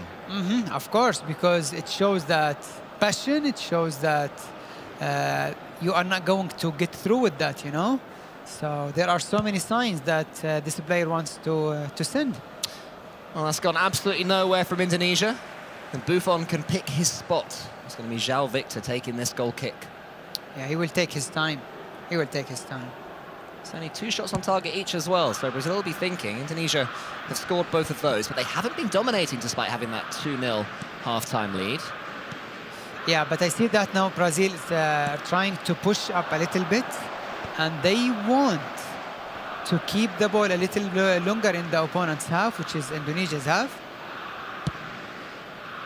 Indonesia go long. This is their bread and butter. The touchdown doesn't quite go to the striker. It might this time. The flick on is there, but that was well read by Ronaldinho, who can go forward. Henriquinho has the ball in the centre. João Victor almost loses it out, but Henriquinho still has it. Finds his teammate. There's space on the right wing if they can find it. There's a big run coming on. The player's desperate for the ball, but Ronaldinho tries to let it go through his legs and almost gets the tackle in the Indonesian box. Right now, Brazil on top. Yes, so far, yes, Brazil are playing really well. They have more players in the opponent's half, and it could be. Oh, that's really nice. That's really nice. It's nice, but I'm not sure the headed shot was the right decision there. Maybe another more pass. Oh, what a goal! Lovely finish there from Poland to put themselves back into contention. 2-0 down across the 2 games in that one they were. That makes it 2-1, so they still need 1 more goal. And the 2 brothers will be doing their best to make it, looking pretty dangerous as well. They won their group in the end, of course, don't forget, against Indonesia, beating Indonesia in the final game. Oh. To steal that first spot. Is that going to happen again? It may well. I mean, we know that Poland can come back, and we know that they can hold their nerve in the pressure situations. Brazil trying their own comeback, not quite on the same wavelength that time. Yeah, very ambitious from that angle, to be honest. Anyway, only, let's say, 20 in-game or 25 in-game minutes left.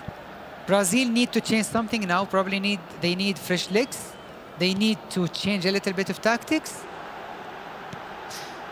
So don't be too surprised to see substitutions coming in very soon. But Halit has the ball at the moment. He dances past 1 tackle, keeps hold of it. There's the pass towards João Victor. And Henriquinho as well. Oh, he's gone for one of those, another risky passes where there's a defender nearby and it almost wriggled its way through. I think Brazil need to change something now. Or maybe after this one. Yeah, they're certainly looking like they're able to get the ball in the Indonesian penalty box, but João Victor didn't get rid of it. Indonesia happy to go long. It seems that Indonesia want to take this one 2-1. There's still 18 minutes left. Maybe you want to see a bit more from Indonesia going forwards, because they're going to regret it if Brazil score. Exactly. And that's why they are like defending with almost everyone and trying to seal the deal, I would say here. Whoa, not much composure there from Elga. Booms it.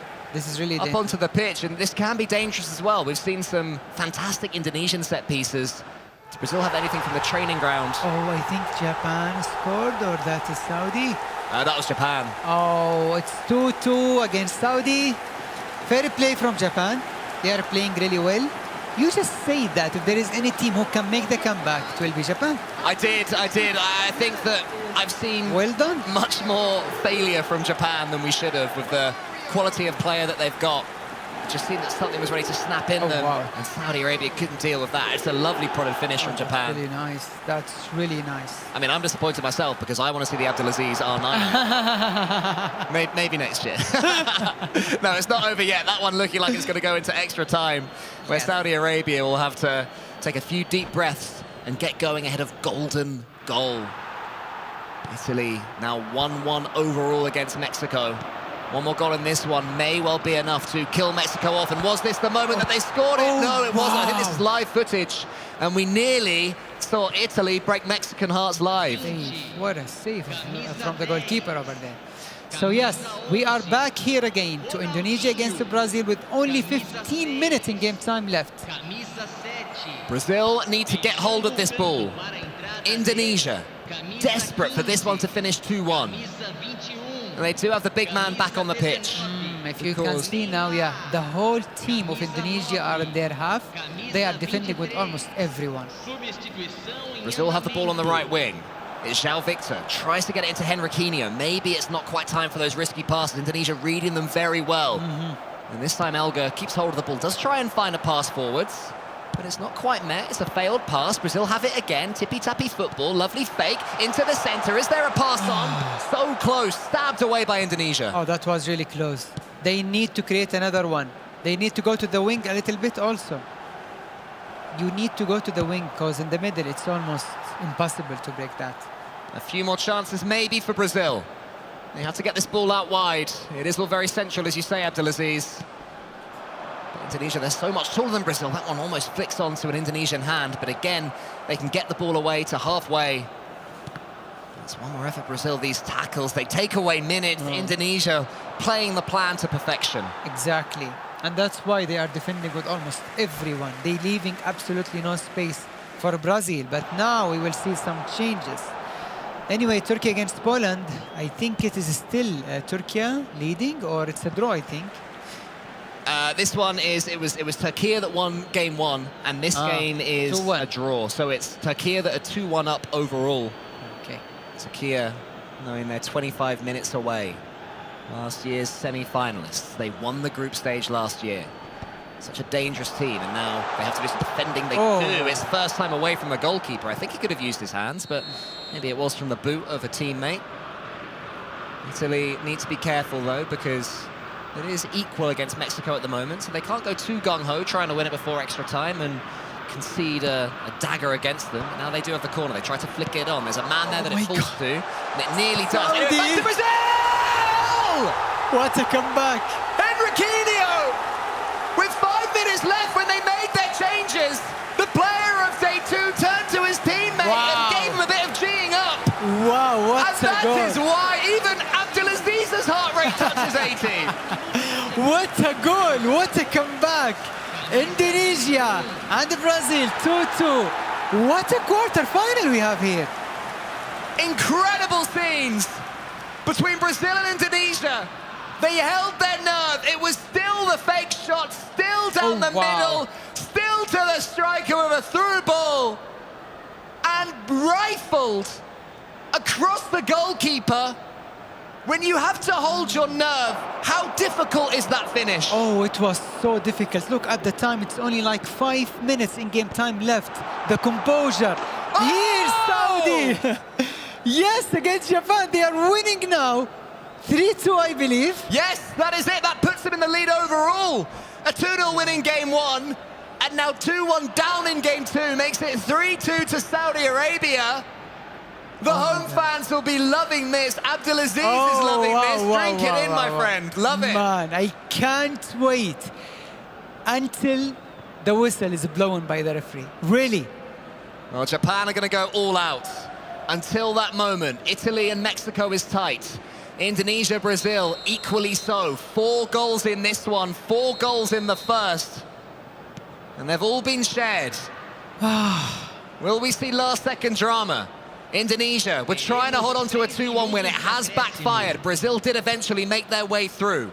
Binong Boys and Elga have the ability to win this one in regulation time. A couple of minutes left in the game. They have the ball now. It's Elga. Almost gets past Brazil. Isn't able to do so. Brazil now looking like they're going to take that golden goal.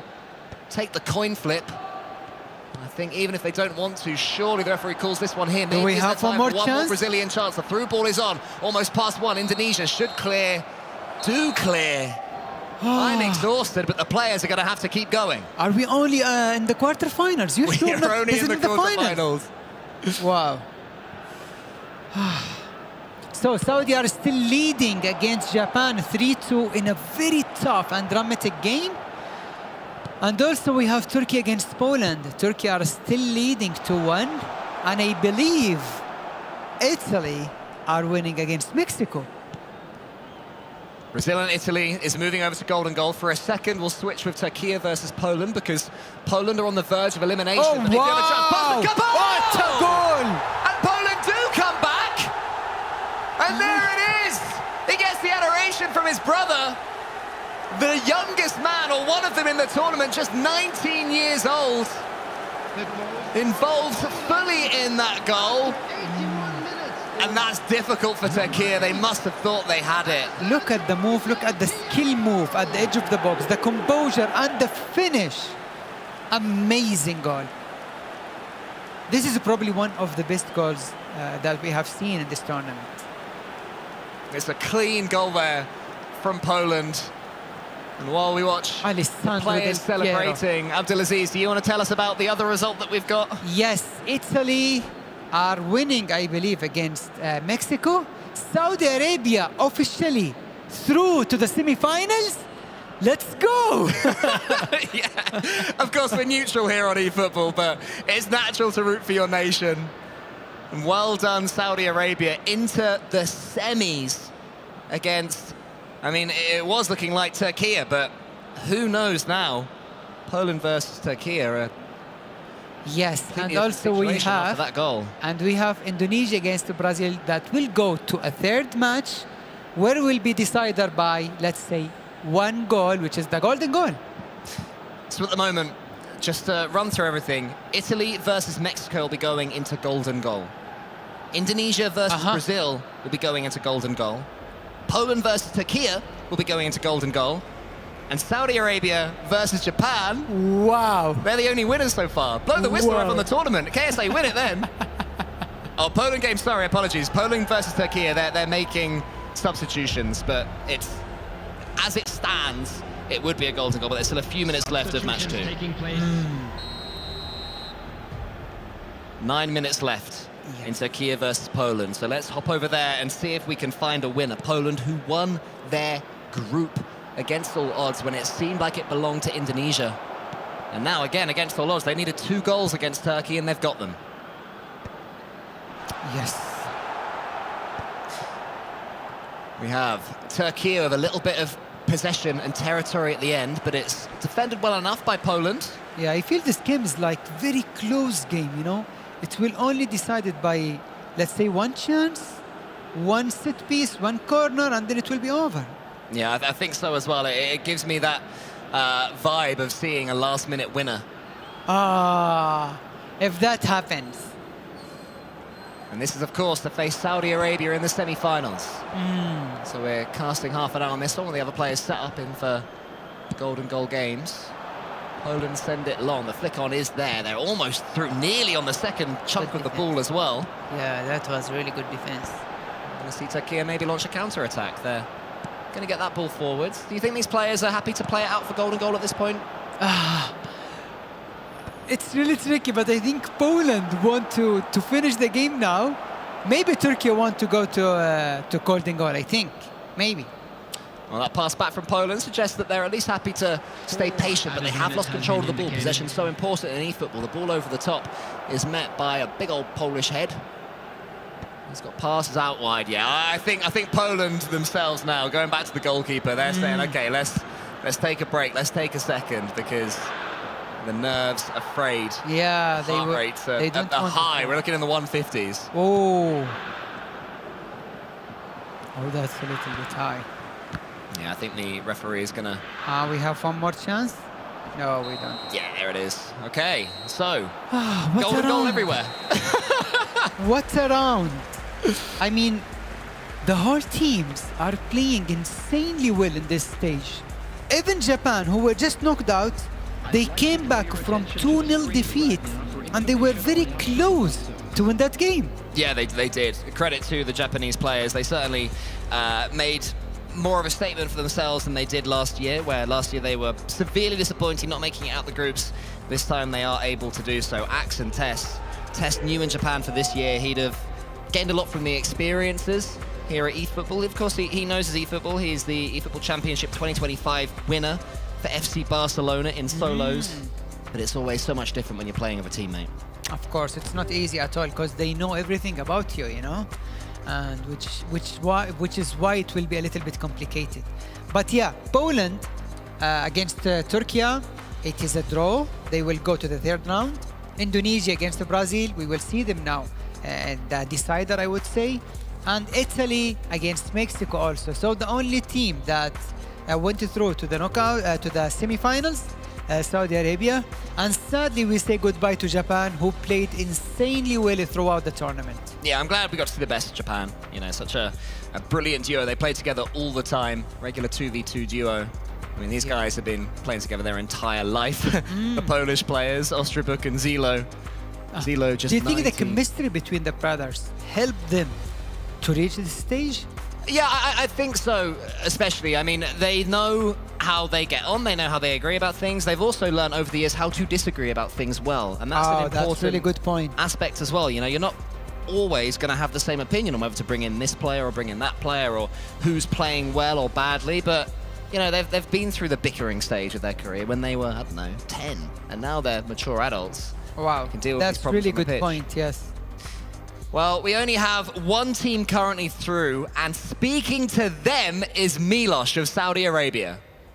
Yes, I am, friends. I'm here surrounded by two legends of the scene in the region, Goat Iniesta and Figo. Now, you had a very, very close matchup. You're able to bring it back against Japan. How was that game like? أكيد كان عندكم ماتش كتير قوي ضد اليابان. كيف قدرتوا ترجعوا بالجيم وتفوزوا فيها؟ كانت مباراة صعبة، بالذات ان اول مباراة قدمنا 2-0، بعدين المباراة الثانية هم سجل علينا هدفين. صراحة انحطينا تحت ضغط، بس الحمد لله قدرنا نسجل على الدقائق الأخيرة وحافظنا على الهدف والحمد لله. Well, in the first game, of course, we were down to, well, we won 2-0. Then we went into game 2, and Japan really caught up to us. And then we were able to score at the last second and really get the one goal that we needed. We celebrated through it, and we got across the line. طيب, هلا سؤالي, like my question to you in this case, Figo, is you get to play either Poland or their opponents waiting on the other side is Turkey. Who do you think you're going to play against? أكيد هتلعبوا ضد بولندا أو تركيا. مين بتفضلوا تلعبوا ضد أو مين أنت بتتوقع تلعبوا ضد؟ بالنسبة لنا أتوقع يعني أي خصم بنواجهه احنا ما راح نخاف منه. طبعا تركيا أو بولندا احنا إن شاء الله جاهزين وحاضرين وإن شاء الله للنهائي بإذن الله. To be honest, it doesn't matter who we go up against, be it Poland or Turkey. Both are good teams, but we're here to win. We want to get into that final and take it home, so it doesn't matter who we go up against in the semis. Though, thank you very much. Shukran jazilan ilkum. I'm going to let you go. Relax, watch the rest of the match because there's a lot of golden goals that are coming up, and I cannot wait for it. Back to our commentators. I'm glad that we had that little break because I think we were desperately in need of that one. So thank you, Miloš. You've taken the stress off us for a little while. But so much to keep up with. Yeah. What matches have had so far? Oh yes, I like the confidence that these players have. They just said we don't care who we'll play against because we are more than ready to play against anyone, and that's really good. As we see here on the screen, the highlights, and this is the beautiful free kick that Indonesia scored. The second goal from Japan. Lost against Saudi in this beautiful goal. Brazil, this is the goal where it shows the quality, the skills, the composure. 89th minute as well. To make that pass, that is not a safe pass. I remember even questioning, you know, should they maybe play a bit more safe with a couple of minutes left? You don't want to lose that ball. Yes, I was wrong. I was very wrong, and they were right. You know, they have one way to play Brazil, and that's why we love what these players are offering us. João and Henriquinho, and what a comeback. You have got to be brave, and that's exactly what they had to do. In that moment, it shows the quality between normal player and professional player, and that's exactly what they did. They scored in the 89th minute against tough opponent like Indonesia, and now they are only probably, let's say, it's not one game, it's only one goal. Also, absolutely congratulations on Saudi Arabia. Oh, thank you so much. Making it through semi-finals, already a huge result for the KSA team. So it's exciting here for the home nations, but everyone else is going to have to keep the nerves up. Oh yes, now Italy, El Torito, he knows, he had been there and he won multiple world championships. He will definitely talk to his teammate about the situation at the moment, because they know this is the moment for them to show up. If you win, you are through. If you lose, you are out. In traditional football, we refer to a penalty shootout as a coin flip. How much of a coin flip is golden goal? I think it is more fair than playing on PKs, because you still have the game within your hands. You can build up, you can create chances, you can score goal, but on PK, you only just decide where to shoot at, and maybe if you are lucky, it's in. If not, it will be saved. Do you switch up your game style at all going into something where the pressure of conceding one and you're out? Because also if you score one and you're through, do you know what I mean? So there is the calling to be as positive as possible. It's not easy. That's why for us to go to the PKs, it will be so much fun. We will love that. But for the players, I'm not sure. Well, we've got 3 chances to reach a penalty shootout. The only way, remember, we are going to have a penalty shootout is if it's 0-0 in regulation time and 0-0 in extra time as well.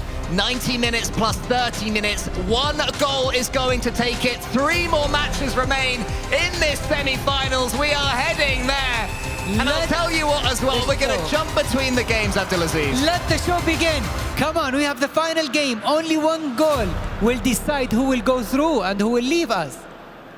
We're starting with Indonesia versus Brazil, who've already given us so much entertainment. But keep a close eye on it, because this one could end any second. Brazil have a risky challenge in their own penalty box. Ronaldinho keeps it in that far corner. And already you're thinking, it could be over in 3 minutes. Oh, it could be. And we see here that Indonesia are using young Kuller from the very beginning. That's a great point. So they're thinking if they can get 1 set piece, they can win this right here, right now. As Brazil try to bullet it through to their strikers. Jan Koller gets his big old head on that one. Brazil can come away. Brazil keeping their play style. I love that about them. Yeah. Yes. Maybe you do not need to change a lot because it's just a matter of only 1 goal. Binong Boys has the ball now on the right side of the pitch, but it falls to Brazil. They want to keep hold of this ball. Remember, had the most clean sheets so far in this tournament. That's really good point. 2 goals in both games against Indonesia. That's really good point. Brazil, I think they're going to lose control of that one, so Indonesia can take a deep breath out. Yes. Carry on playing their game. I did just see that Mexico had a huge chance against Italy. Couldn't quite take it. But Italy on the ropes as well. They're not going to find this easy against the Mexicans. No, not at all. Not at all. Mexico are playing really well defensively and also in creating chances. Enriquinho gets the ball into the centre for João Victor. This is what's been so effective so far for Brazil. But Indonesia are able to get their foot on the ball. Not rushing anything. The Indonesians, they've lost it there. This could be the first real chance. Maybe this is the moment Brazil make it through. It's Jan Koller. He gets it into the centre for Ronaldinho. Shoots, but it's blocked. And Indonesia, you cannot lose the ball there. They're laughing about it. No, you can't. You can't let that happen. You know what that reminds me of? Go on. Gerrard slip. Oh, no. Any Liverpool fans listening to this, I'm like, I don't remember that. I don't remember that. Brazil have it. Hopefully no more slips. That one's almost slipped through. Yeah, you can't make mistakes here, especially at this game. Incredibly cutthroat. He's through. This is it, Binong Boys. Oh, that is cynical. It may well be. They'll say there was a man he was covering. lucky that is not a red card. It definitely could have been. Oh, yeah. Poland scored the first goal and the decider. Massive congratulations to Poland, who will go through to the semi-final. They've made it through against last year's semi-finalists. The nation that won Group B from a corner. The brothers connecting, and they have it. So good news for Poland. They're our first of this trio through to join Saudi Arabia, and they will face Saudi Arabia as well in the semi-finals. Yes. Oh, how unlucky for Turkey. They leave us like that, but they did really well. They played so well throughout the tournament. They should be really proud about the way they played in this tournament. That one cleared at the near post there by Brazil, and they have a chance to counter. 2 men steaming forward. This could be 2 against 1 if the pass is right from João Victor. He waits, and then he's he gets through. Ronaldinho. Hullet is in the middle. Yes. Tries to cut it round 2 of it's just in front. And Indonesia, they get away with it, but the counter almost devastating from Brazil. Oh, look, 23 in-game minutes. And all it's about Brazil here. Here it is, Brazil have been by far the better team, carving all the opportunities, making every second count at the moment, and every time they come forwards, you really fear for Indonesia. Binong Boys and Elga completely on the ropes, living incredibly dangerously, and again, they can't get hold of this ball. Look to the heartbeat. It is 100 and almost 80. That's crazy. That might be the peak we've seen from Henriquinho, but now it's him who has the shooting chance. He almost gets it through, and João Victor's there with Ruud Hullet. Again, hacked away by Indonesia. They can't survive like this. Oh, no, not at all. And honestly, Brazil are playing so good at the moment. If they didn't score now, I think it will be harder for them later. That's a good point. If this wave of pressure disappears, and Indonesia will really get a foothold in the game. At the moment, it is all the team in yellow. The Brazilian beats blaring out as they potentially knock Indonesia out. Last year's grand finalists up against each other again, remember, in the quarterfinals. And it's the losers from last year that are looking all the more dangerous. This one almost falls to João Victor, cleared away again by Indonesia. Do they need a change of tactics? Oh, here we know. We see Italy scoring the first and the decider goal and winning and going through against Mexico. Well played, Mexico, 4th in Group B, not quite enough in Group A. Oh, the experience there. I think the experience helped Italy a lot in this game, even though Mexico played so well. Yeah, for sure, the Italian players saying that if they can win this one, that completes the game for them, basically, because they've achieved so much. Indeed. Indonesia have it again. It seems like our feature game is the one that is going to be the nerviest. Just a couple of games remaining at the moment. Oh no, this is the last one, sorry. This is the final one, so all eyes on this game. Yes. This is the last game that we have for the quarterfinals. Only one goal separates these two teams from going to the semis. Ronaldinho has the ball, he fakes back. Hullet is making the run. Does he try and find him? Yes, he does. Not quite on his head that time. Ronaldinho wins a second. Hullet into the penalty box. The shot's there. It's João Victor! Oh. Saved and caught at the end of the first half. Oh, wow. And now Indonesia, they have the ball on the left side. One turn can kill Brazil here, almost past the defender. And that is a brilliant tackle. Oh, what a game. Brazil. Yes. Statistically, everything belonged to them. Yes, in the first half, Brazil played insanely well. They were creating another chance after another. And they were so close to break the defense down. So unlucky that they didn't score, honestly. But Indonesia probably is the only team in the tournament that they do not need to create many chances because they can score from everywhere. We just saw there, Juninho, who I mentioned earlier, is watching this one, rooting for his compatriots, hoping for now they can make the semis, and then he'll be looking to do the same later on. Indonesia make another tackle. Brazil had a quarter of a chance there from the kickoff, but weren't able to do anything with it, and Indonesia looking completely blunted. This is their late group stage selves. They've barely got a pass together in this game so far. Yeah.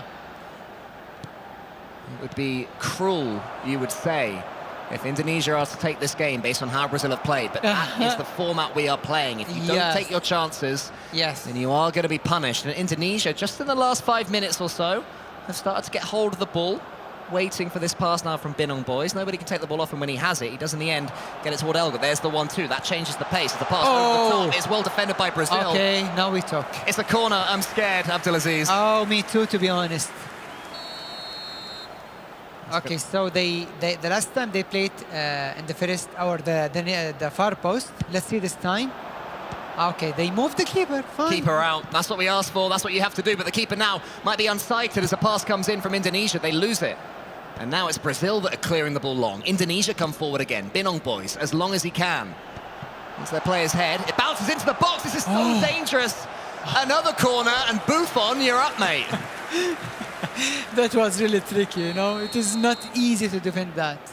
So tense. Just one goal will break the hearts of two of the players that we're currently seeing on our screens. You can see there Brazil trying to stop the short corner. Indonesia have changed their tactics, going for the outswinger instead, making it more difficult for Buffon to get his hands on it. He does go for it. He doesn't get it, though! Oh, my God. And thankfully for Brazil, it falls to a yellow shirt. Yes. They move the goalkeeper because they know that is the only way to defend that corner. Indonesia's plan A is starting to pay dividends, but Brazil now have the ball. Can't quite keep hold of it, though, with Ruud Gullit. Okay, I feel the momentum shifted right now. Definitely. Yeah. Binong Boys has the ball, goes over the top. It's blocked at source there by Brazil. They're definitely aware and wary of these balls that go into the air. Binong Boys again has players in front of him, 3 players in front of him, finds one of them who gets the fake shot, has some space now in the Brazilian box, wants to get the pass through, he has, there's the shot! Oh man, what positioning by Brazil for the defence! Wow, I mean, defending that way and getting the ball out, but here's the counter-attack. Brazil, he will go. Ah, nice defending by Roberto Carlos. Indonesia! That was so close, that was so close. Far be it from me to tell you how to play your game, but when there's a big striker attacking you, stop trying to clear it. Because they're going to get the block in. Be a bit braver, pass to the goalkeeper, clear it out for a throw-in, because they've tried that launch down the middle a few times. It's almost put them in trouble again, and now Riyadh has the ball, goes for a through ball to Ronaldinho, it's cut out. Indonesia, of course, go long. Binong Boys had Elga next to him, looking for the run off that pass.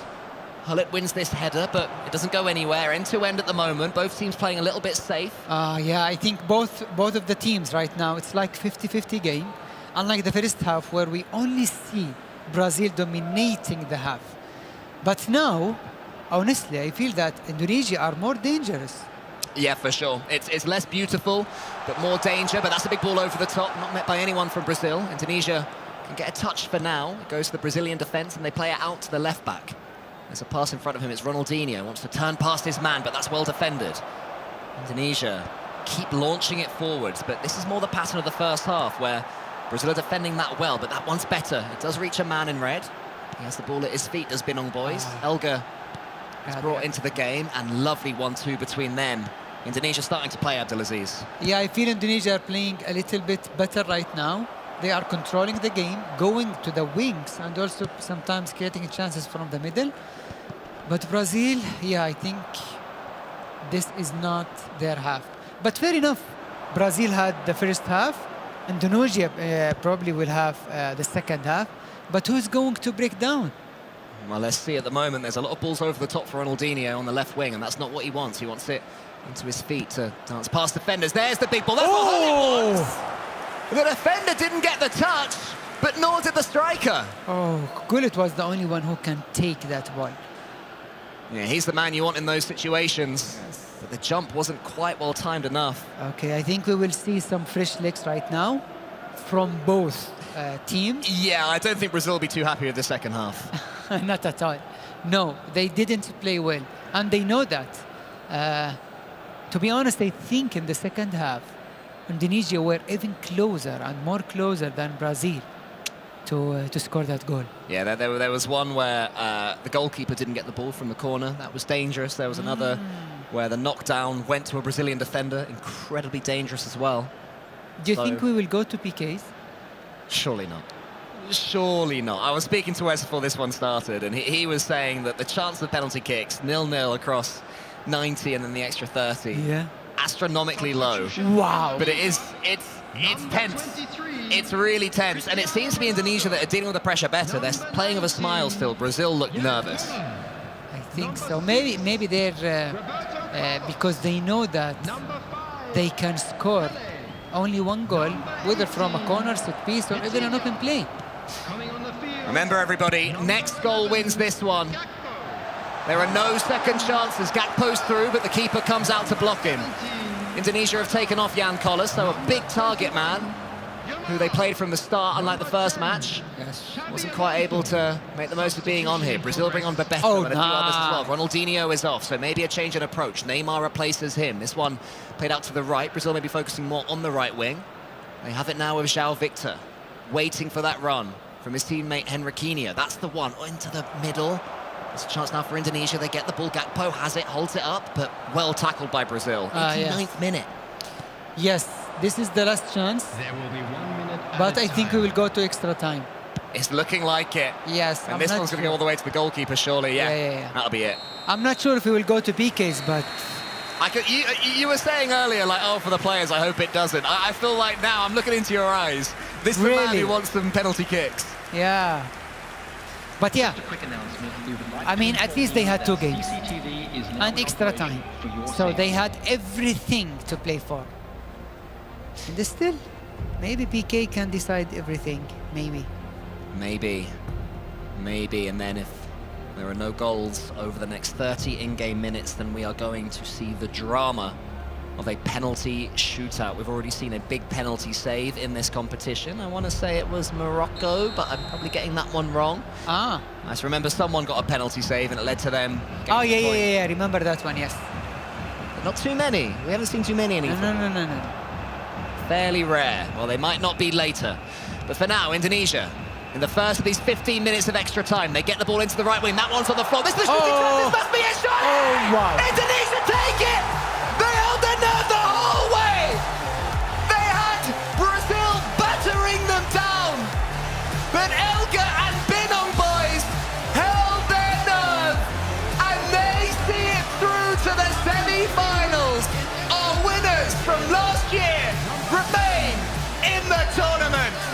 massive congratulations to Indonesia for winning the battle against Brazil in a very classic game.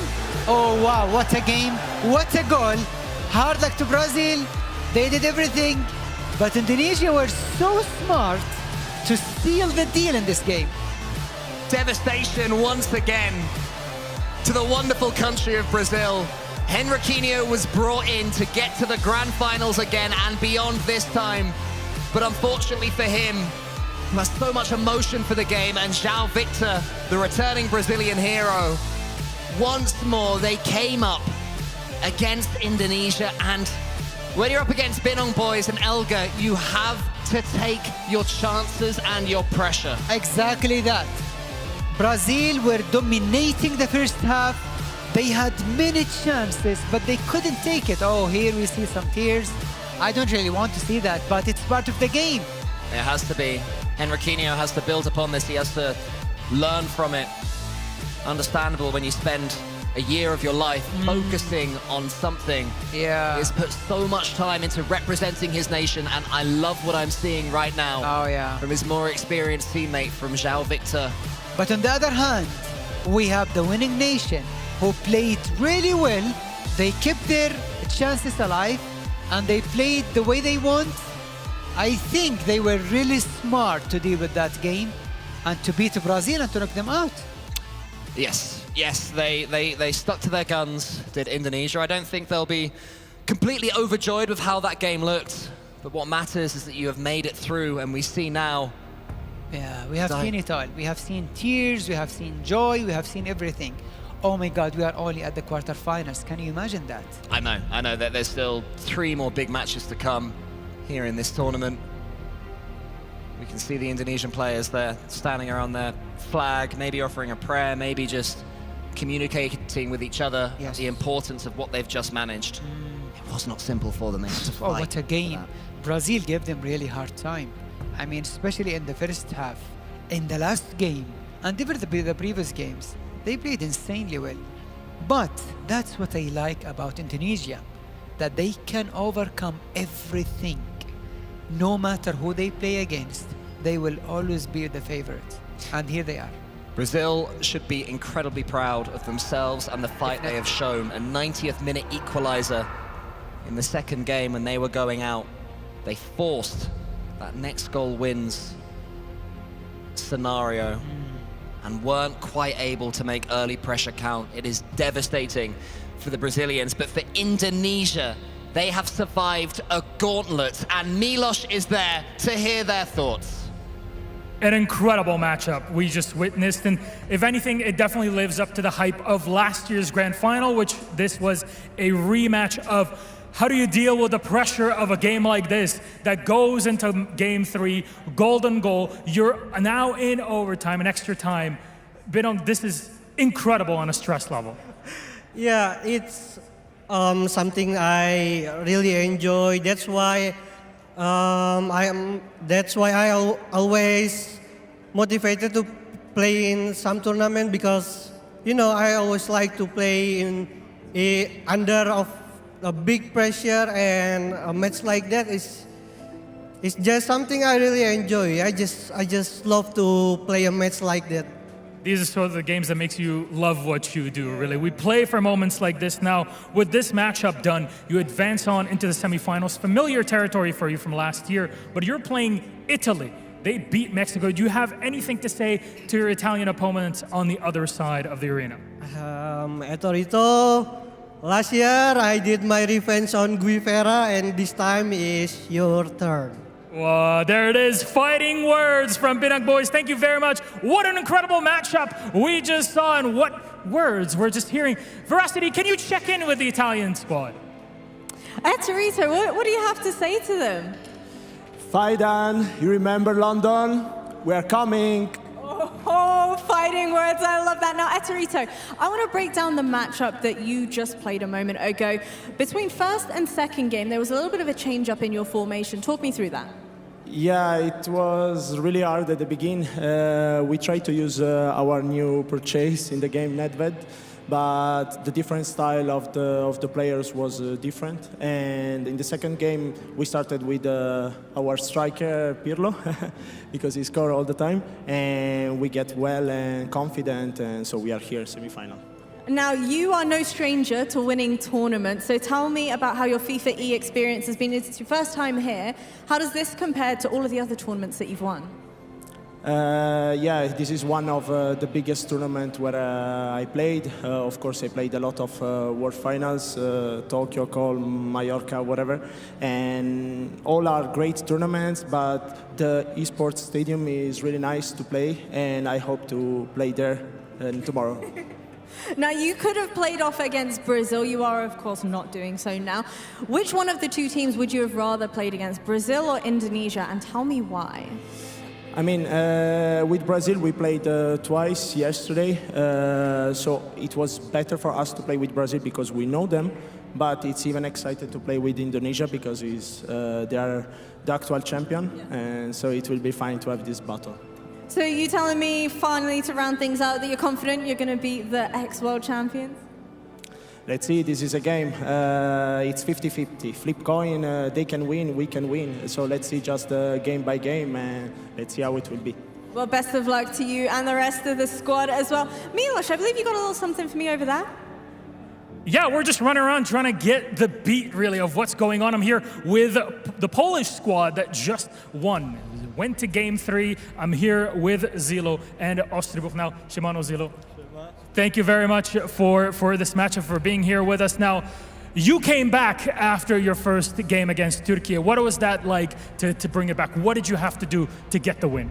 Well, we've played against Turkey probably the most out of any team. We know how they play in defence and attack, but we know it was going to be hard. Defensively, they're like one of the best teams in this tournament, so we just knew we had to play our game and something like the goal will come.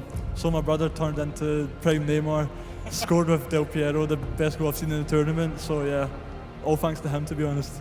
There you go. That's brotherly love, really. That's helping out in this matchup. Now, look, Polska Górom, that's something we've all heard a million times. It works out, but you're going against Saudi Arabia in the semifinals. Now, they said it doesn't matter who they face off against, either you or Turkey, because you're both really good at competing. Is there anything you'd like to say to the Saudi team ahead of your semifinal?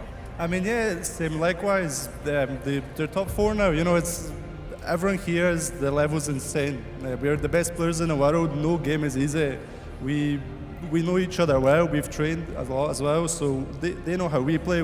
We know how they play, and yeah, it'll be a hard match, like a chess match, to be honest. And I wish them good luck. There you go, the brother Bruff working out here for Poland. Thank you very much, Dziękuję, gentlemen. We're gonna send it back to the studio because, my God, these games were electrifying. So is your energy. Thank you so much, Milos. And then there were four nations left battling it out for that trophy there and a chance to be the FIFA E World Cup console champions for 2025.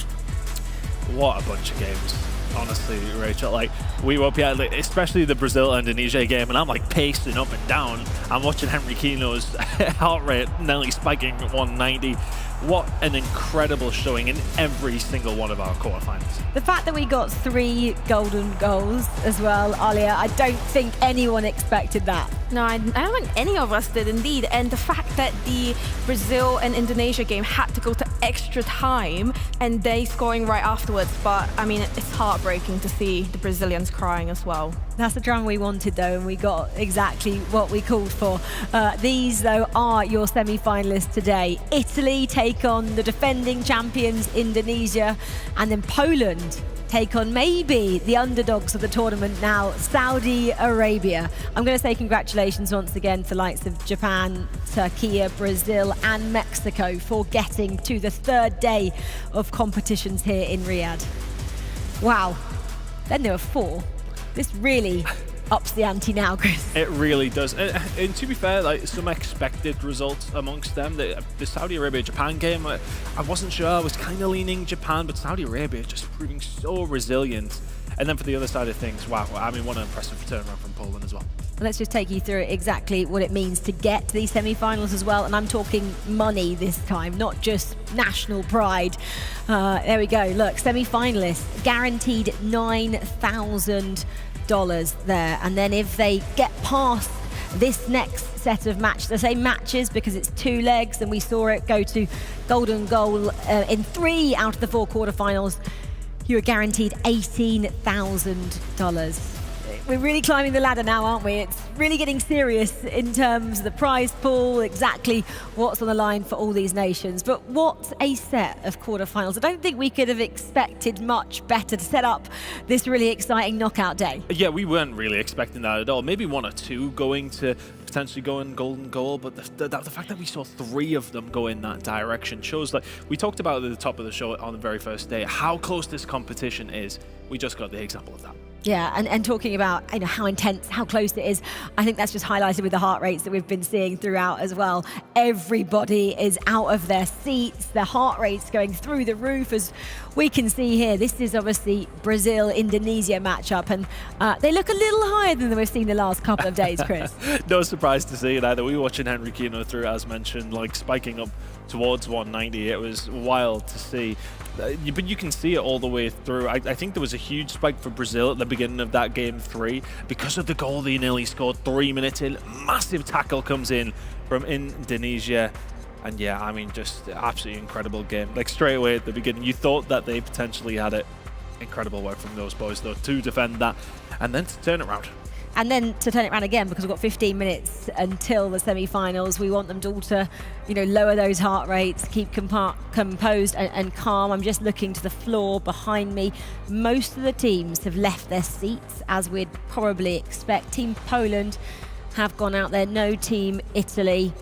I'm just looking around. I can't see if Indonesia are there as well, and rightly so. I'd just take a moment, wouldn't you, just to leave the arena, the stress, the lights, and just have a little talking to away from our prying eyes, Alia. Definitely. And what's interesting about the semi-final matches as well, both teams, they haven't played against each other before, so we won't know how the games are going to go. And it's also first and second from both groups that have made it through to the semis, which arguably is the top 4 nations across the world.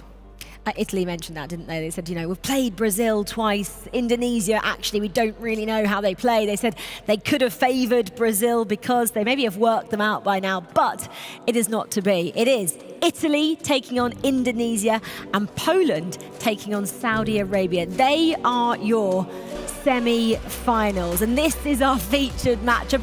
Of course it is. It's the man who's won everything, Etorito, with Italy and Naples alongside him, and then the defending champions, Indonesia. That's your featured matchup. That's one of our 2 semi-finals. That's coming up next.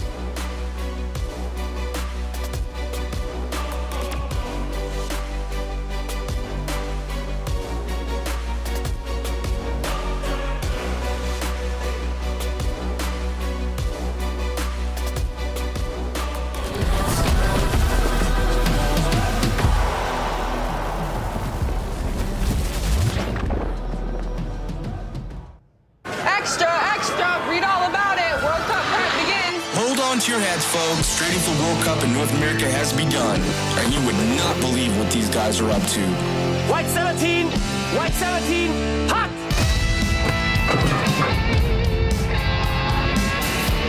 Preparations spiral out of control across the globe as the hunt for World Cup glory intensifies. Buckle up, folks. We're just getting started.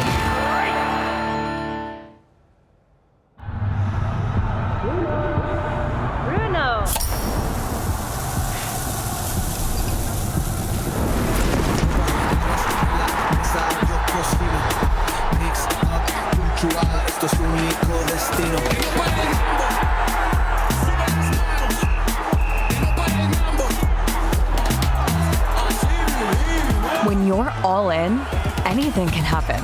Enjoy the moment with a Coca-Cola.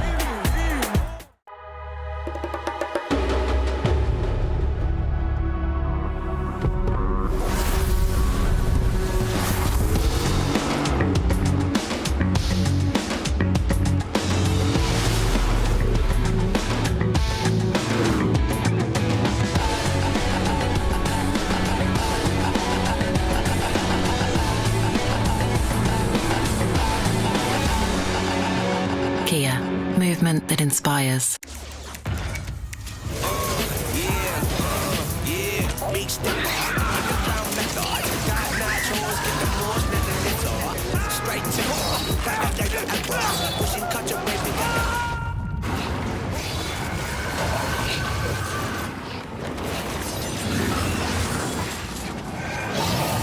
Reach your impossible with the AI-powered Legion Pro 7i, Lenovo Legion.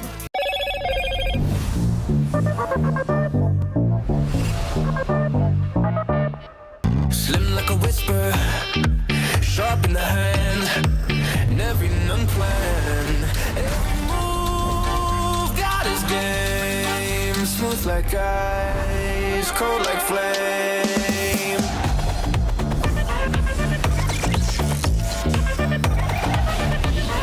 What's your edge? Hello, Moto.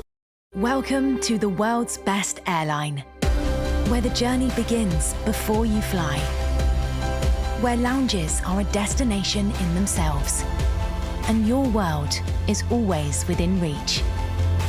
A place where you're looked after, and the smallest details bring the biggest smiles. This is Qatar Airways, the world's best for a record 9th time. في السفر حتلاقي مفاجآت جديدة عليك، وهذا يمكن يخليك تتردد شوي. مع فيزا كل شيء مقبول، حتى ما يعض، صح؟ مقبولة عندنا، لأن هالخطوة اللي تسبق إنك تسوي شيء كنت دائما تشوفه مستحيل، وهذا اللي يميزك.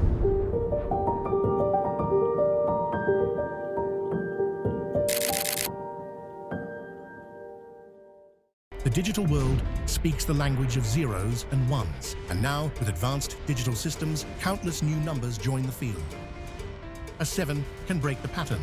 A 9 can be the game changer. At Globant, cutting-edge technologies are at the core of everything we do, driving new and innovative solutions to shape the future of FIFA and companies across every industry. We are the official tournament sponsor of the FIFAe Finals 2025. Globant, technology that dares to delight.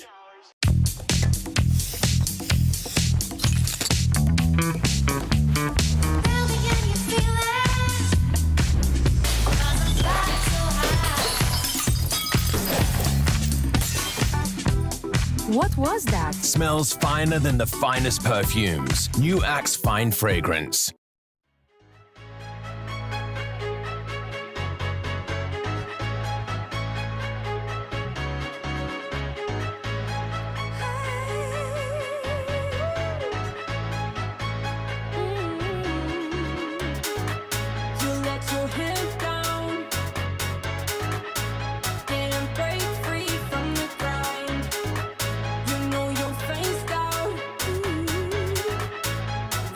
Circles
feeling alive, just keep holding me closer.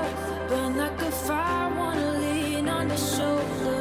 Look at the sky, the stars burning golden. Stay by my side and keep holding me closer. I'm feeling alive, just keep holding me closer.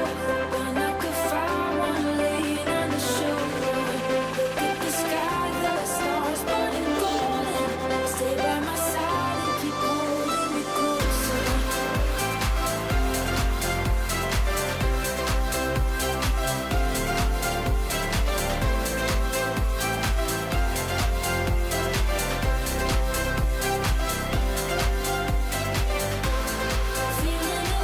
you're lifting me higher. Don't stop pulling me closer.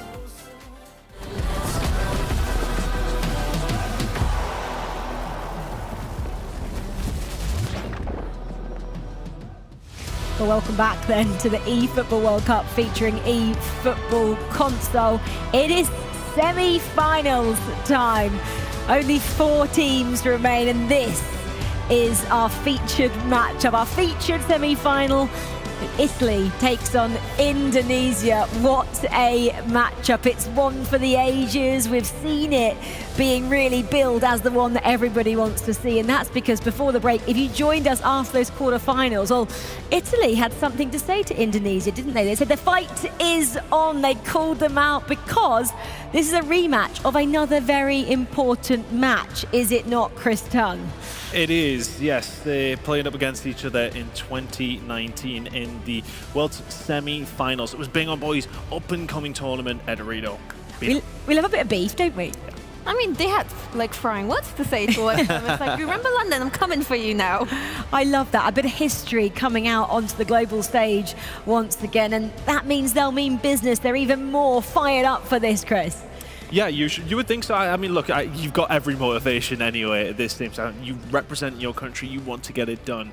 But for being up against a rival that you've had in the past as well, it's just a little extra sprinkle. Yeah, having those storylines just come through these tournaments is exactly what we're here for. These sports stories, they're incredible. Obviously, we had one, didn't we, earlier? It wasn't to be for Brazil. It was the featured matchup last year. It was our grand final last year. It was Brazil taking on Indonesia, and it had to go to golden goal plus extra time. Indonesia got the job done to send out the runners-up from 12 months ago, Brazil.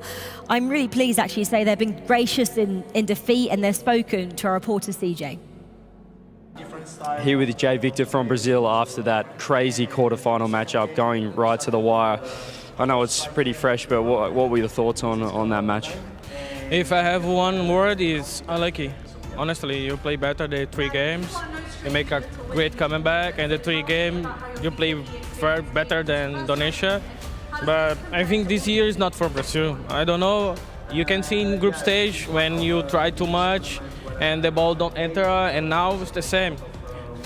This is frustrating for sure. You don't like to lose, but the plans of God is better. So just stay work, and we will have another day. You'll be champion. I know this. Obviously a tough draw to play Indonesia in that quarterfinal. You kind of said it there, but what do you take away from this year to move into next year? Honestly, just stay training because you are so good playing together, and I think this is the best duo I playing the last years. And yeah, just do it. Thank you for everyone to support Brazil, to trust in us. And yeah, sorry for this. You promise I will back better. Yeah, pretty special to have so much support here in Riyadh and also back at home. You kind of mentioned it to the supporters, but also friends and family, anyone else you want to thank, the floor is yours. I love you guys. Thank you so much for the support. You know, this is a hard moment, but sometimes you won, sometimes you lose. I know I am at time, I don't want world champion, but I have mentality, I have gameplay. I know one day I won one tournament like FIFAe, I know. Thank you very much. It's been so much fun to watch, and we'll love to see you next year. Cheers. Well, words from Jay Victor there. They were unlucky. Yeah, it was probably all down to those group stages. If they maybe had got a couple of more points, it would have been an easier draw in those quarterfinals. Right, well, you can see we've got a lot of action, a lot of movement on the floor, and that's because the semi-finals are fast approaching. We are going to do a coin toss between Italy and Indonesia. Good friend Alex is down there as well. It's about time you did something.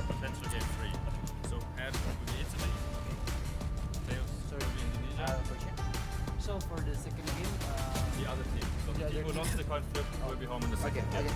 So, head is Italy in game 1 and a potential golden goal game. Tails is Indonesia in game 1, potential golden goal game. Until it falls on the floor. Clear? non ci arriviamo col 2 gol.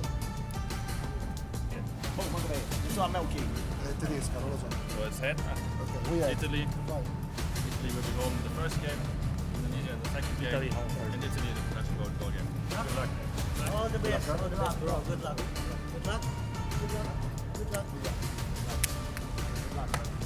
Okay, so it looks like Italy won that coin toss there. So obviously get a slight advantage in the first matchup, I think I was understanding from that one. But again, it's the tiniest of margins now when it gets to the semi-final stage. I mean, I don't particularly think it matters too much which way that coin toss went there, but Italy won it nonetheless, and it just makes it a bit more exciting for them. They think they have the edge in this first match, possibly. Let's just get in a little bit more then to this matchup, because this is now the one that we all want to see. We have one every round, and I think for all of us sitting here, this is the one. And it's because Eterito is such a fabulous player. He's won pretty much everything there is to have won, Alia. Yeah, indeed. And I think throughout this whole tournament, Italy have been the strongest contenders and also the most consistent. But on Indonesia's end, they are so cool, calm and collected. The entire quarter-final, they sat on their chairs with their legs crossed and they just relaxed. And I think that's going to be their biggest advantage. But, I mean, I can't call this game. What would it even do to Eterito's career to get to a final here? Because he's won everything, like I just mentioned. I think if he goes on to win, I think that solidifies him as the actual GOAT. I think a lot of people have conversations around him, Guevara, amongst others, of who the best player of all time would be. I think a lot of people would tell you it's Eterito anyway, but that would cement it entirely for me if he was to go on to win this week. I think, though, as far as these two teams go, Italy would have had the so-called easier matchup, I want to say, of course, in that quarterfinals, and struggled enough to get through it. But Indonesia to beat Brazil is a massive scalp for them to take into this, and they'll have an immense amount of confidence. Whereas Italy would have thought they maybe would have brushed through that game. And maybe it cements Eterito's initials as well, because they're actually EG in real life, and then they'll be cemented as the OG. That's what people like to call him, don't they? And it also kind of shushes me, because I said earlier on, I think on 2 days ago on the group stage, I said, you know, is he still as good? Because he won his first world title age 14, and yes, he's still in the semi-finals. It feels like they kind of went through their group at a bit of a canter as well, you know, so it feels like it's just, that's the same thing every single time for Italy. It just seems smooth and steady. When I watch them, it's not like they're lighting it up on occasions, scoring hundreds of goals all the time, right? They are just a very, very steady team, but in the same sense as Indonesia as well. In terms of what we've just seen, though, in quarterfinals, obviously Italy came out a little bit slower. Mexico took that first leg. You know, can you look at them and go, okay, who knows how to come out firing quickly? Will it be Italy or Indonesia? I think normally, based on the quarterfinals, Italy, in the group stages, they did come up firing a lot quicker and a lot faster. I was surprised to see Mexico win the first game 1-0. I don't think Indonesia will score first, just because Italy are steady. But Indonesia, they take their time. They like to feel out their opponents. And, I mean, it's just one of those things you just can't call it. They did have some chances, didn't they, though? It was the golden goal after 3 minutes. We thought they might score, and then extra time, they did actually score really quickly. Yeah, they did. And I think, you know, that makes it easier as well, not having to go through, 60, 70 minutes of stress in that third game. We'll give you a little bit of leeway heading into this one.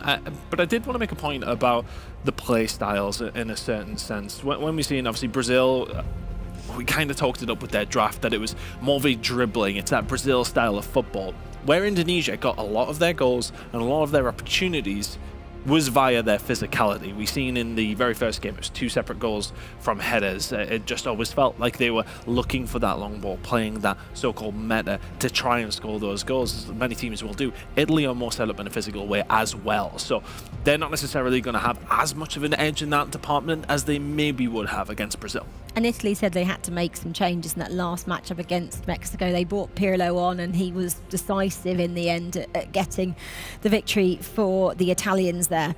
Well, we can talk all day long about what we think, permutations, etc., etc. Let's put these two and CJ on the spot as well and show you guys at home who they think is going to win this semi-final. Where have you guys gone? Tell us, Alia, who you've picked.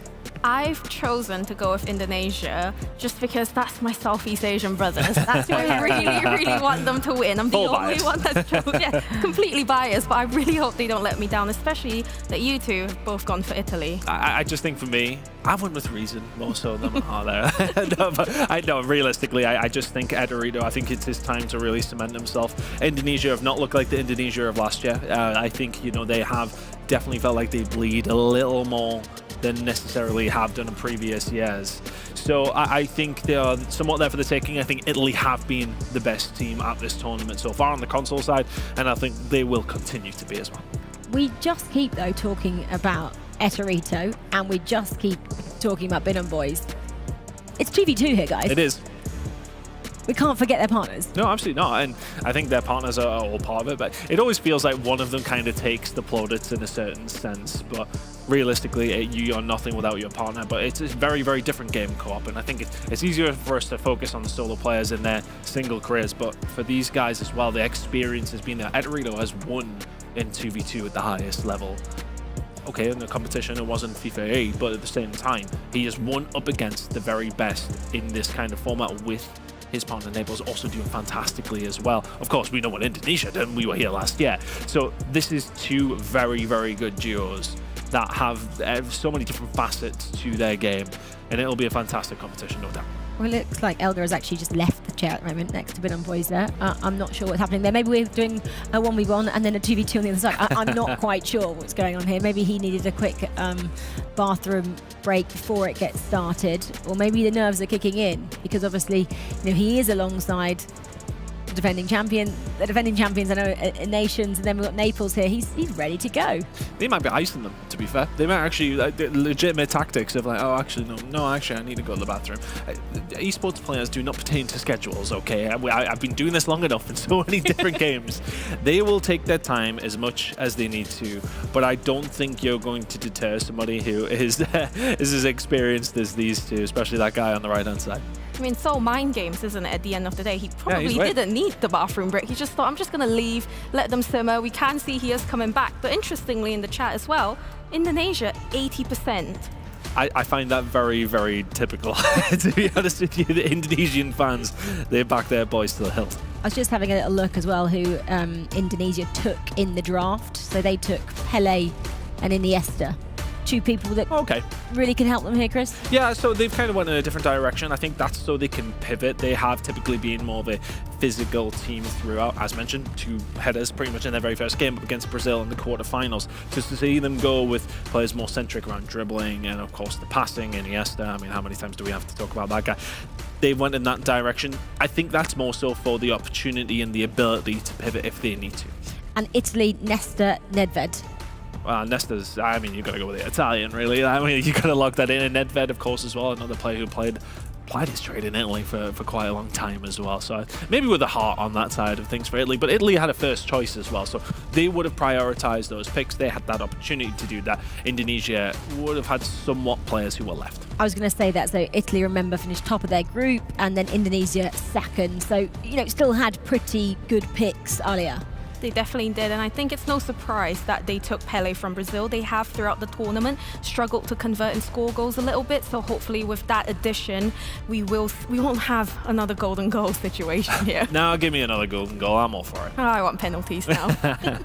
I know we're waiting for our featured matchup, but let's just have a quick word on our second semi-final as well, because it is going to be played alongside this one. It's Poland taking on Saudi Arabia. Poland, I mean, they had to work for it, didn't they, to get through. Also took it to golden goal. They were the first side, though, to go through after losing that first leg 1-0 and then winning the second 2-1. Alia, they've been impressive, and they need to kind of live up to, I guess, the last 2 days and what we've seen from them as they go up against a Saudi Arabia side who've got nothing to lose. No, I mean, Poland as well, they clicked yesterday. They won all 5 of the games, and today as well. They lost the first game, But that second game, they did what they needed to do. Saudi Arabia, on the other hand, they are definitely the underdogs for this game, but they're on home turf, and they know if they make it to that final tomorrow, they will have the Saudi Arabian fans behind them. And as we know, they are loud, they are supportive,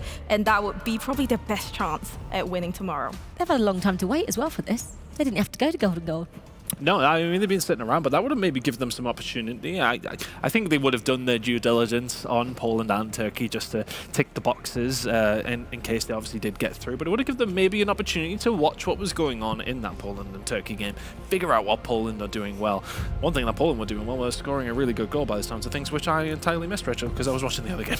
But the fact that they actually knocked out Saudi Arabia, I'm talking about now Japan as well, when Japan came backfiring in that second matchup earlier.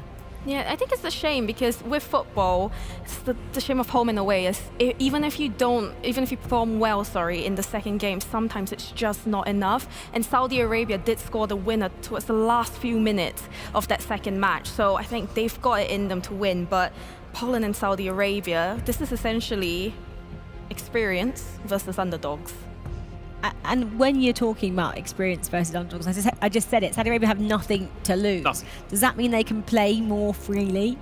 In a certain sense, yes, but I also think to themselves that they will be thinking, we've got a chance to win this. If you told them before this tournament, could you have the opportunity to get through to that grand final, with a semi-final win up against Poland, you would have been taking that all day long.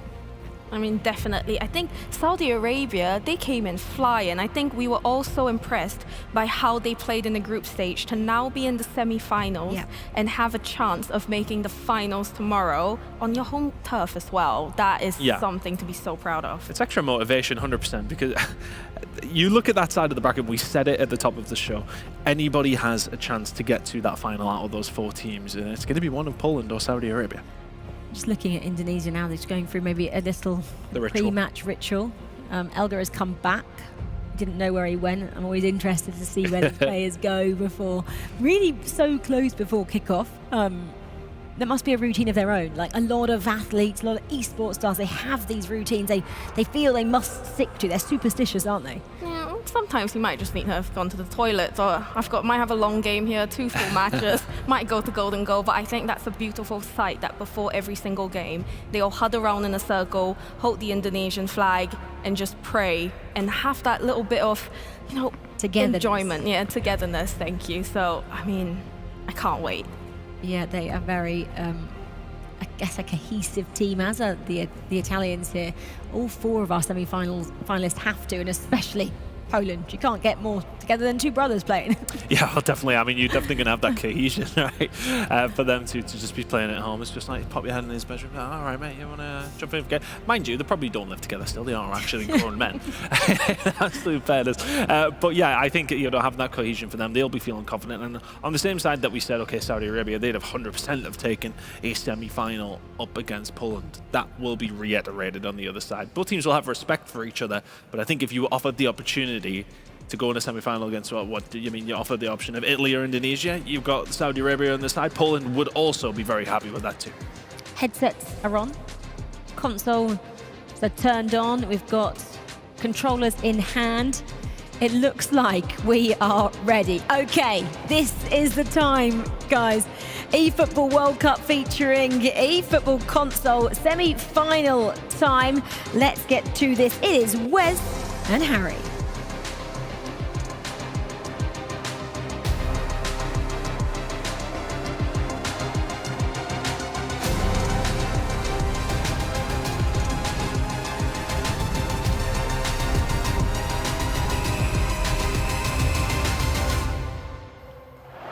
Well, as you can see, we are underway. The 2025 semi-finals have both kicked off. Italy versus Indonesia for a chance to compete tomorrow for the trophy. Wes, this one is, well, one for the history books, no doubt, as there's an early strike off one post and almost another. How close was that to opening the lead there from Italy really early on? Would have been a really flash goal, of course. You feel as though they might need to get right into Indonesia and just unsettle them early. Well, that's most certainly going to be a valid tactic. We saw in the previous round how late in the day Indonesia left it against Brazil in their quarter-final. Had everyone watching them and waiting to see who would prevail. In the end, it was last year's champions trying to go back-to-back. One of the most difficult things to do in esports. And they survived, scored the golden goal. And now face Italy here, as that one is a foul by Naples. And, well, an early booking here. Yeah, early booking, and also an early opportunity for Indonesia to maybe start to look at their set-piece game. We saw it with great effect against Brazil, and they replicate it here against Italy. Elga to swing it in then, towards the waiting head of Binong boys. Nothing doing this time around, though.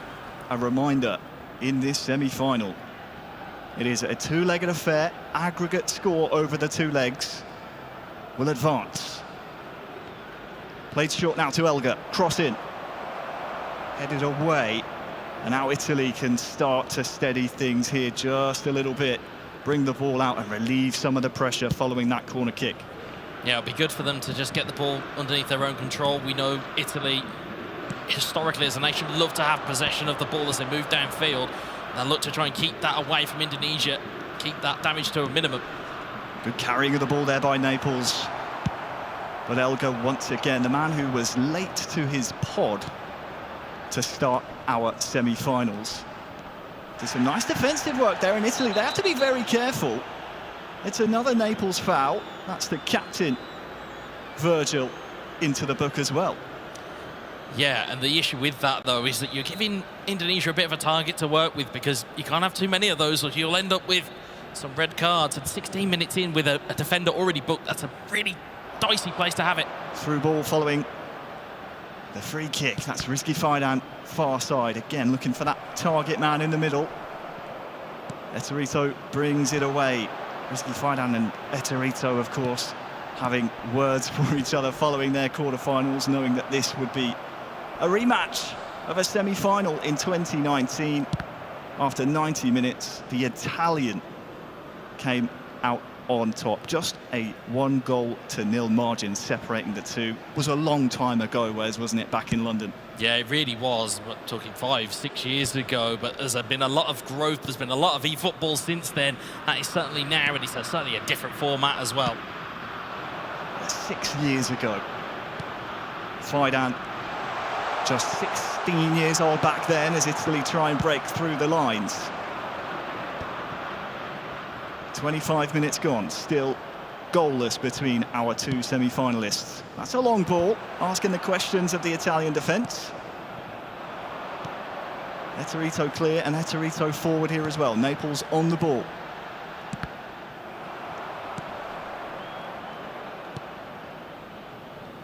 An update in our second semi-final. Poland against Saudi Arabia, still goalless after about half an hour there as well. As the ball settling here for Indonesia. Yeah, you can see Indonesia just now trying to put their best foot forward, aerially trying to deliver it in, but again, Van Dijk in the air, it's incredibly difficult to beat as Italy retain possession, now looking to go back down the other end. He'll be contending with Virgil van Dijk at the back, as you said. That's a nice win, though, by Elga, and he can try and feed the double touch of Rizky Fidan. Eterito stepping up and clearing the ball. And this one is just so tense, so nervy. 10 minutes from half-time. Yeah, you get the feeling that the freedom just deserts these players when it gets into knockout phase. There isn't a safety net anymore. You have to put your best performance on, but with that tension, it just takes away and almost restricts them a little bit. Well, I know a lot of Indonesian fans, no doubt, had already booked their flight into Riyadh, anticipating their nation to make a second straight FIFAe World Cup final tomorrow. It's about 5 o'clock in Jakarta at the moment. They'll be watching this one with nerves, with hope, with all kinds of emotions as their nation chase the elusive back-to-back. Here comes Italy, though. They have really, I don't want to say shrunken away from the spotlight, but we haven't seen too much of them on the broadcast, Wes, but they have just been firing in impressive result after impressive result. Brazil, Chile, Saudi Arabia, many nations on the way here, falling to the wayside at the hands of the Italians. Yeah, they've been imperious at times, and again, it comes with that experience, it comes with that quality that they have at their disposal.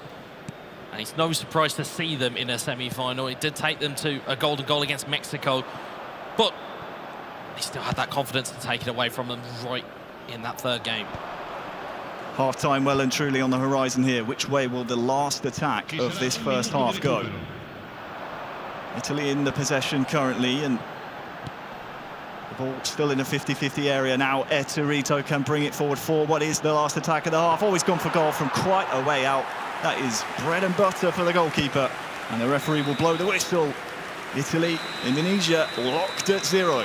Sometimes it's a tactic in and of itself to do the most simple thing, as that we just saw with that strike there. You sometimes see eFootball players, especially on console, they try and do trickery. They try and super cancel and dummy and double touch and all of these different things to unseat a defender. Sometimes it's the most basic thing to just turn and have a shot. It can almost give yourself a surprise opportunity. Half-time then 0-0 across both of our semi-finals. A chance for tactics to change. A chance for the third men in the squad to have their say, their input. Putra, of course, for Indonesia, and former pro himself, S. Venom, behind the Italians. We're underway here in the second half. Italy in their famous blue shirts. The Indonesians, the reigning champions of this competition, in the red, and starting out with possession here. This is Binong Boys, aka Rizky Finan, in possession of the ball now. Bump forward towards Elga to try and hit it on. But this is so cagey, isn't it, Wes? So cagey. This is game one, of course. We have another game to come afterwards, but mutual respect between the two nations. It's really fitting of the occasion, isn't it, that they're showing each other a lot of respect. I'll come back to that, though, as Naples now has a chance to turn his man into the feet of Eterito. Nice touch, and again off the stanchion behind the goal. Best chance of the game so far, maybe. Yeah, I took a big deep breath in from our angle. That looked like it was nestling in the back of the net. It was really good ball movement. Again, double touch, then stopping themselves, and then double touch again just to find that angle, but shot goes wide from Italy. But as you said, first real opportunity of this game one in this semi-final here in Riyadh. And it came just under 10 minutes into the second half. But right on cue, the three-time world champion says, you want a bit of entertainment? Okay, let me remind you what I can do. And I wonder if that will just act as a catalyst, as a spark plug here for the Italians. Will have to serve as a warning for Indonesia as well. Elga on the ball. Just so much respect shown between the two nations. They know what's at stake here, Wes. Yeah, they absolutely do, and I think it's certainly, you hear a little bit of trash talk in the pre-warm-up or in the build-up to this, but when it gets on the sticks, that goes away, and that healthy respect between these two nations is very much on show as Indonesia look to build up. Yeah, that's a high press from them. On the hour mark, they're trying to press and push that Italian back line back towards their own goal. Still goalless in our other semi-final between Poland and Saudi Arabia as well. It is as tight as you like here in the SEF Arena in Riyadh. Eterito headed on. Ooh, that's a misplaced pass, though, by Naples. Can't give too many of those away. And that's a big foul by him as well. Yeah, disrupt the flow when you've had a lax pass. You sometimes see it in real football, lax pass, and then you start charging around the field trying to get it back, but then you suffer a foul and it's a free kick on halfway. Meanwhile, we've cut across to the other semi. Or at least I thought we had, but apologies. But you can see there the pause between these two. Yeah, big chance for some tactical changes, but as we said earlier, still 0-0 between these two nations. As the Kingdom of Saudi Arabia would love to play a final in front of their home crowd tomorrow. For the Polish brothers, they have plenty of experience under their belts, did really fantastically well yesterday. 5 wins on the bounce. We'll keep an eye on that one. As the goalkeeper for Italy will just carry this one out. About 25 minutes left in this one, Wes. Yeah, you can see substitutions are inbound, one of which is noticeably Jan Koller on for Indonesia. So you can see the warning signs. Of course, they've used Cody Gakpo to great effect as well. Certainly a player they look to. Jan Koller, the difference maker in the end in several of those quarter-final games in the previous round against Brazil. Might just give them a bit of a different dimension as the Italians gallop forward. Into the feet of Naples now. Into the box, Eterito. Naples, good combo play! And it's good! It's a goal! It's Italy in front! In their first eFootball FIFAe World Cup appearance. They lead the reigning champions in the semi-final. He's been the hero for his nation before. He may just have done it again. It's wonderful from Naples. We'll see it again here. Again, Eterizo takes that pass in, and again, he's just taking a shot when the shot is available. It wonderfully nestles into that far corner. Italy have their lead. We'll see it again. Beautiful left-footed shot. And talking of Italians, it was with Francesco Totti, of all people. That'll make the Italians watching smile.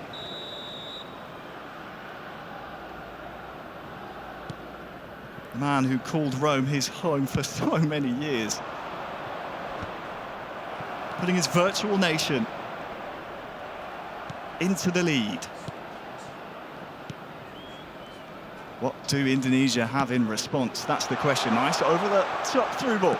Finds the feet of Elga, and here is Jan Koller at the front post. Just not linking up as succinctly as you might like here from Indonesia. Yeah, now they're up against it. 13 minutes left to go. It is all about goal difference. It's not necessarily about the win. It's more so about how heavily you win or lose in this type of environment, in this type of format. So maybe Indonesia might be happy enough to sit there at 1-0, knowing that they can go all out for it in game 2, or they may try and get it back with the remaining minutes on the clock. Yeah, less than 10 of them available to our virtual players.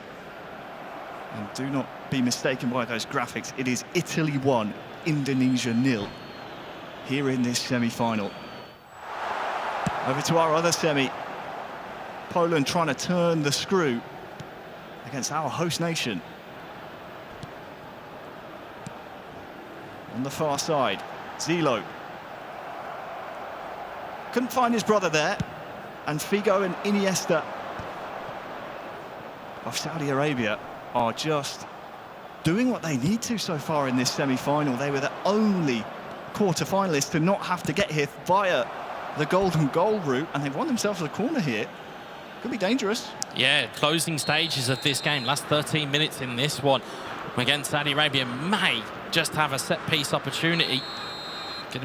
Have to be very careful. We've seen the fancy goalkeepers. They can sometimes be a little bit sketchy. So Poland might have to be a little bit careful here in terms of how quickly and how far they drag their goalkeeper out here. It's been a magical run by Saudi Arabia. Can they keep it going as it almost falls kindly to goat Iniesta? Back to our featured match. Italy 1, Indonesia 0. Changes have been made. Long throw up to Jan Koller. Cleared by Eterito. They'll need lots of this for the rest of this game here, Wes. Yeah, absolutely. You can see the way they've changed their front line as well, is that Alexander Sorloth on, as well as Julian Alvarez. So, again, a little bit more pressure going into that back line. Just to, once this ball gets cleared, they're able to just go and press it quickly. Oh, Italy thought about coming forward with that attack in the last 5 minutes. As a result, it's allowed possession to just drift back into a 50-50 scenario. They will keep coming here, Italy. They know this is essentially 180 minutes, 2 90-minute games, so why not keep coming forward? 90th minute now. We'll see how much stoppage time added on, a minimum of 2 minutes, and that's a big win back by Binong Boys. Takes a strike, but it's a good save by Naples, and that might just be the end of game number 1. Corners for Naples with that manual save. It will end 1-0 to Italy in that first game. We cut across to our second semi-final, where it is Poland 0, Saudi Arabia 0. Poland looking to get themselves on the board here. They've been free-flowing and free-scoring so far in this year's iteration of the FIFAe World Cup finals, featuring eFootball console.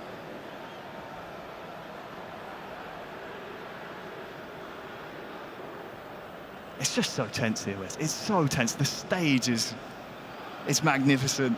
The lights are brightest here and now.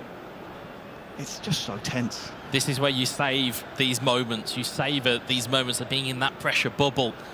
You see from the heart rate monitors from both of these teams, both sitting around 130, 140 beats for all 4 players. They are feeling that pressure, whether on the outside they're as cool as you like. Substitution. The heart rate gives it away. Number 11, Cristiano Ronaldo. Number 3, Nesta. Poker face is completely useless here in Riyadh. Late subs have been made. Saudi Arabia just making us wait. No doubt to try and have the chance at the last attack of this game number 1. 5 minutes added on by the referee's assistant. And Saudi are chasing this. They are. They're trying to get just their noses in front. Again, it'd be such a psychological advantage for either team here to get a goal in injury time. Not sure whether it's going to happen. It remains to be seen, but there's enough time here for at least 1, if not 2 chances.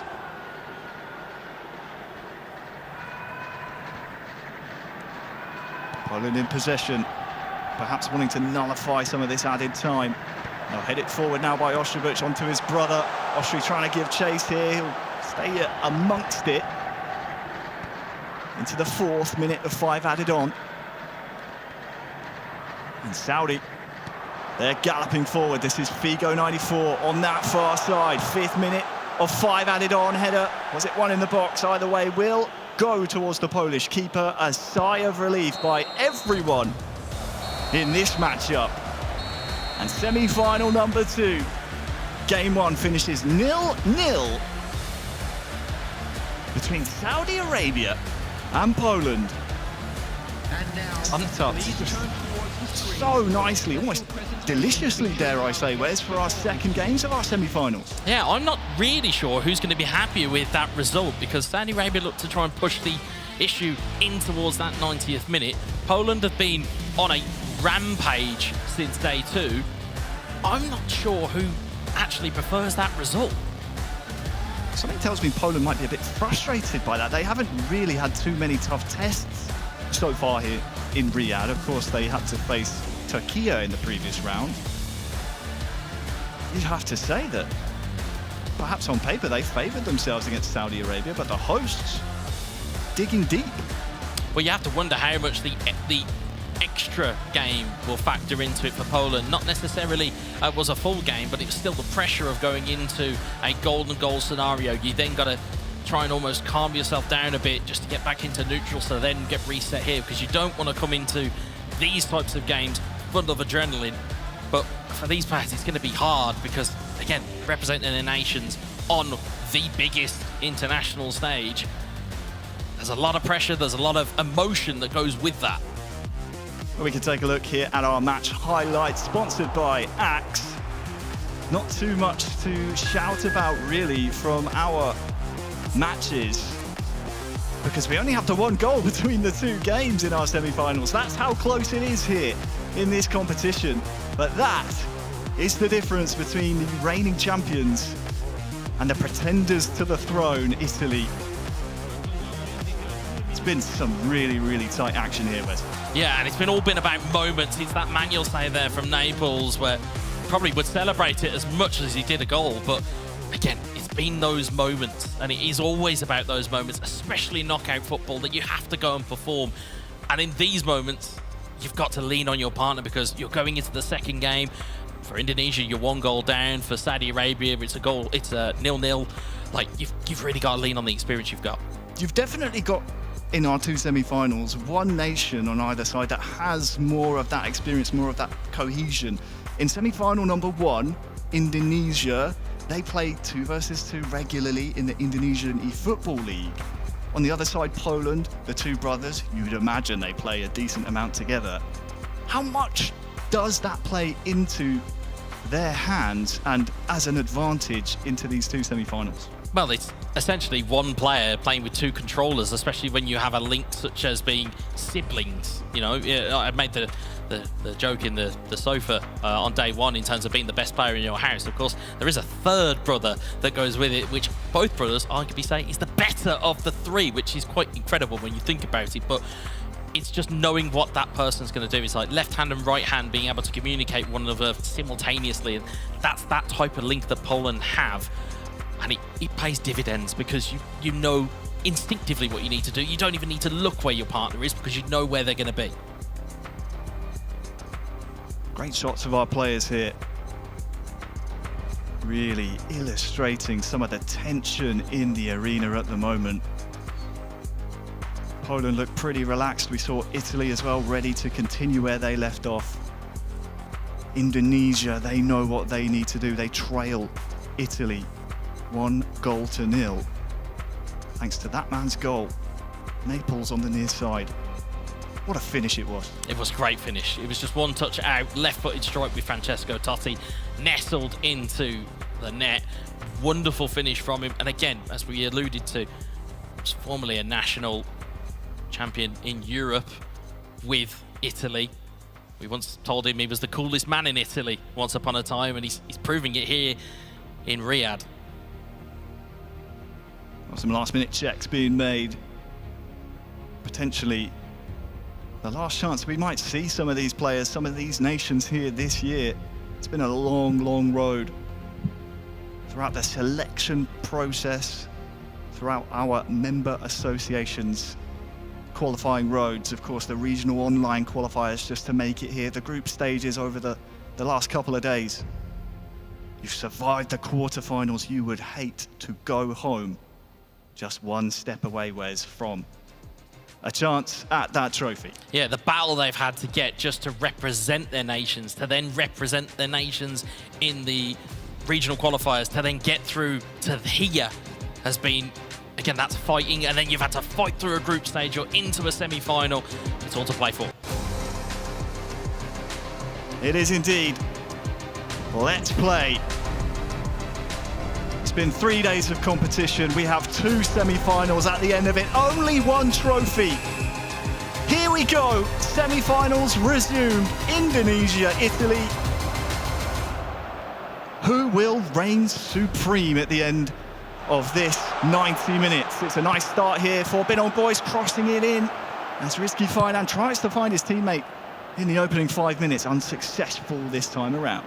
Yeah, trying to get a flash goal early. They're going to have to come out of the traps pretty quickly, Indonesia, just to, again, just shake the confidence of Italy. You know, real world football, they're synonymous with defensive football and Catenaccio football. This is a different level. They're going to have to, they've got something to defend here. Nice strength by Naples will allow Eserito far side to return the favour. Here's Eserito! Italy again! With no respect for the reigning champions. They go 2-0 up. Italy 2, Indonesia 0. And the back back-to-back dream, Wes, is slowly fading. He loves to be the villain, doesn't he, Eterito? It's a wonderful finish. A great teamwork again from him and Naples. See it again, a beautiful ball inside. Neat drag back, rolls it into Hullet. First time strike. And that's what we're saying about those split-second moments, is you take those opportunities when they are given to you. And boy, have they here. Unfortunately, Indonesian fans, your eyes do deceive you. It is Italy 2, Indonesia 0, and a big 80-odd minutes of eFootball for Indonesia to show that champion spirit. Otherwise, their tournament life will end here. Well done, Eterito. That's a bit of breathing room now for Italy. Risky fire down on the ball. Nice work inside by Elga. Will find risky fire down there. Oh, goes straight for goal, tries to take everyone by surprise, wins a corner. That's what we're talking about, doing the less obvious thing, because, again, I'm trying to read minds here, but Indonesia have maybe thought, well, Italy might manual goalkeeper and drag their goalkeeper into the middle. Would have been a very easy opportunity to put in at that near post, but instead, just goes to as a corner for Indonesia. It'll be risky fight down. Stepping up to hit this one into the box. Tried to header it back to a teammate. Only as far as the Italian keeper. Italy 2, Indonesia 0. The next goal is absolutely vital, isn't it, Wes? It absolutely is, because this mountain for Indonesia to climb got even harder with that goal from Eterito. Just means that they've got to go and score at least 2 here to begin with a shout. And I'll be honest, Italy's defence looks absolutely rigid. Well, their attack's not looking too bad either. Acrobatics required by Rizky Fidan to clear that one. But they're not giving this up just yet, Indonesia. They will press and they will push right to the very end. Here's Elga. Just need that bit of spark here, don't they, Indonesia? They're growing in the final third of the pitch. Nice turn, nice shot! Good save, Eterito that time. Yeah, it's an important save there, because again, you're having to react and then you're having to deselect the goalkeeper once he's in the right place to be able to make that save. Italy have managed to retain possession downfield. 25 minutes gone here.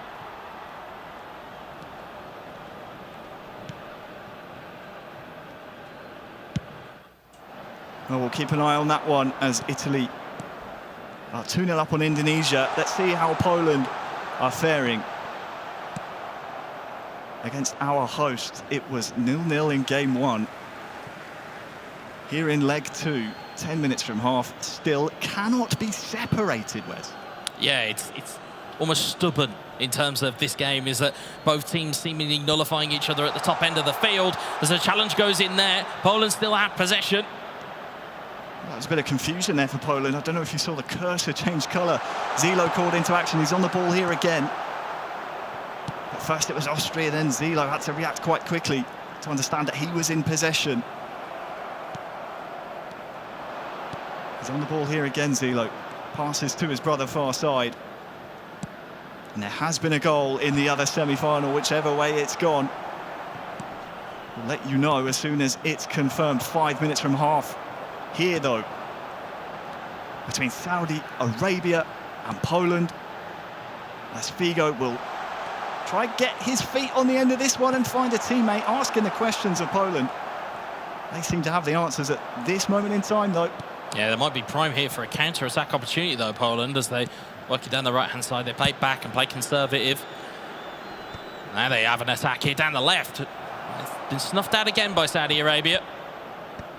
Just seems like such a gritty match. Half-time on the horizon, no minutes added on. That can tell you how much the ball has stayed in play here. Figo, 94, giving chase. He's won this ball here as well. Could be a late dagger here in the first half as there's dancing footwork, but it's intercepted and cleared by Zilo. Saudi Arabia 0, Poland 0. After 1.5 legs of eFootball.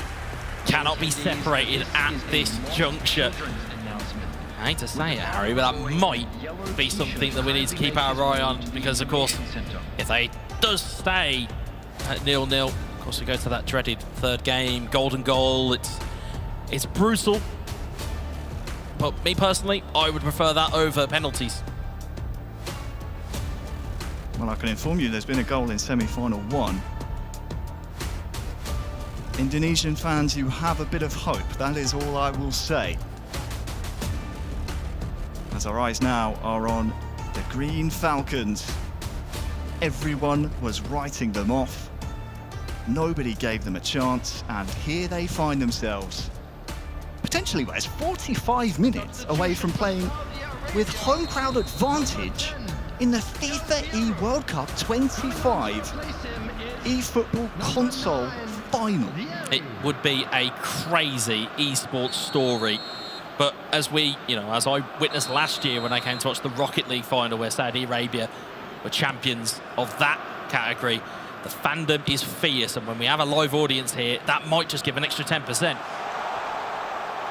Indeed, almost a 12th man, as we saw last year for Indonesia. Saudis, no doubt, will come out in droves to support their nation. Such national pride here in this country. But that's a nice strike by Poland to start off the second half. Zilo that time, wasting no time to try and get his shot on goal.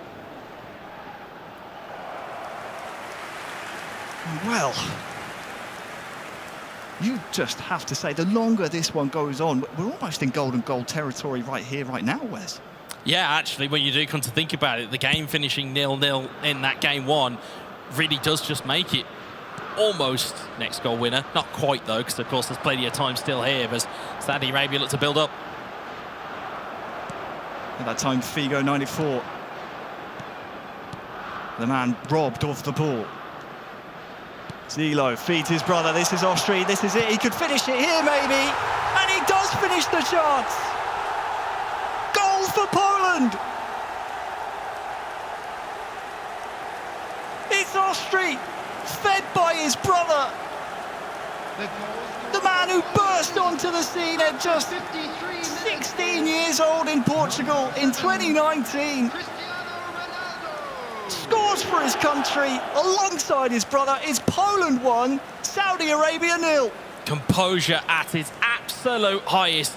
Not only do you notice it here in the animations that the goalkeeper dancing around, but what Ostribuch did so well there was he queued up the power, then super cancelled, and then put the shot away when the goalkeeper's trying to read it. Wonderful.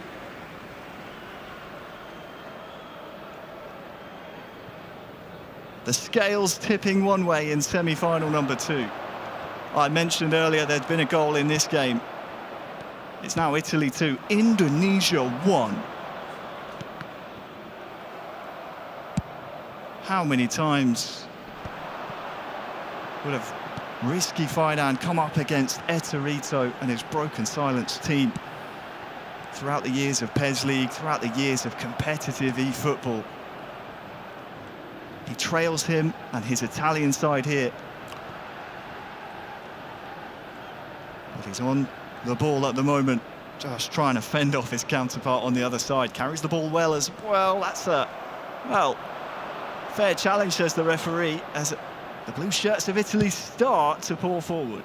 Yeah, bravery in that slide challenge, because again, you have to be incredibly committed and know exactly where your opponent's going. Italy now have a chance to break it. Real chance for another dagger. Oh, heroic block there. Not sure how much Risky Faidan knew about that one. Good chance maybe for Italy to put this tie to bed here. Yeah, if that movement from Binon Boys wasn't pinpoint to get him in the way, that could have been a beautifully nestled goal into the back of the net, but instead goes for a corner to Italy.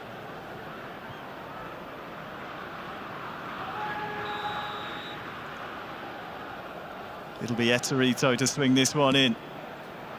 Look out for those blue shirts, rising highest to win the header. Naples near side. 2 men for company here. Couldn't hold it up long enough as we've crossed the hour mark here. Still, Italy 2, Indonesia 1. Headed on around the corner. Ooh, that was a much-needed clearance by Binong boys. And there has been a goal in the other semi-final as well. Polish fans, you can rejoice, as it's Austria on the double, on the hour mark, to make it Poland 2, Saudi 0. The hosts facing elimination in their semi-final, barring a huge comeback for them. Binong boys with a strike from distance. Oh, it's off the frame. Off the beans on toast for Indonesia. What a chance that was. It just hit and bounces out. And that's twice that we've seen that. We saw it in game 1 as well, where it just ricocheted off the post and creeps across the line. And on any other day, that goes behind the line. It's a goal, and they're really back in it.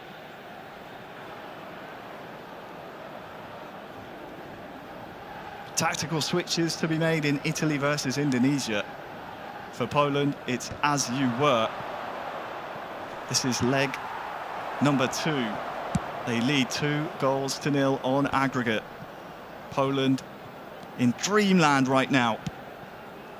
Austria and Zilo, the two brothers. Polish nationals living in Scotland. We got to know them quite well over their time in the eFootball Pro League, whereas they are on the brink of what would be one of their best performances at a tournament in quite some time. Yeah, it really would. It would cap an incredible tournament that they had. It stemmed from that day 2 run, and that form has just carried on through. They're in a real purple patch at the moment, and again, if I'm either one of these two teams, you probably don't want to hear the noise and the news that Poland are 2-0 up in the other semi-final. Well, if they get there, they'll be a difficult nation to face. Indonesia would love to get there. They've got 15 or so in-game minutes to get another goal against the Italians. Elga. First time of asking, can't quite lift it towards Jan Koller. Italy surviving as things stand, winning on aggregate. Nice through header there by Eterito. About 10 minutes remain in this one, 20 remain in our other semi-final. Naples forward to Eterito. The Italians, they're looking for the dagger. This is Naples into the box. Can he be beat? The goalkeeper cannot be beat. 10 minutes to go. Yeah, just trying the exact same trick that Indonesia pulled, but Indonesia giving them something to think about, and there's a rash challenge there with a poor giveaway. That's incredibly rash. Naples caught dwelling on the ball there, and you can see the Indonesians just with some wry smiles. And I wonder what the referee's given over there, Wes. We'll hop over to the action in our other semi. Saudi Arabia, they need a goal soon to keep their dream alive, else they'll be bowing out at top 4 at the hands of Poland. Headed on. This could be a nice chance. Figo trying to feed. Go Iniesta. Poland digging in. Saudi try to win the header. They're unsuccessful in doing so. And Poland will gallop forward here with the ball. Figo 94. It's been a tremendous run by the Green Falcons.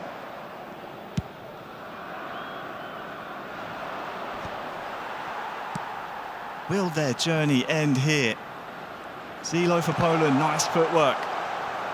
Poland throw in on the near side, whereas time is ticking down, and it's so tough against a team like Poland to get the ball back, just to even fashion a chance. Yeah, and that's where the pressure comes in. He's trying to retain that ball. It was only a booking in the end as we cut back to our feature game. That's harsh.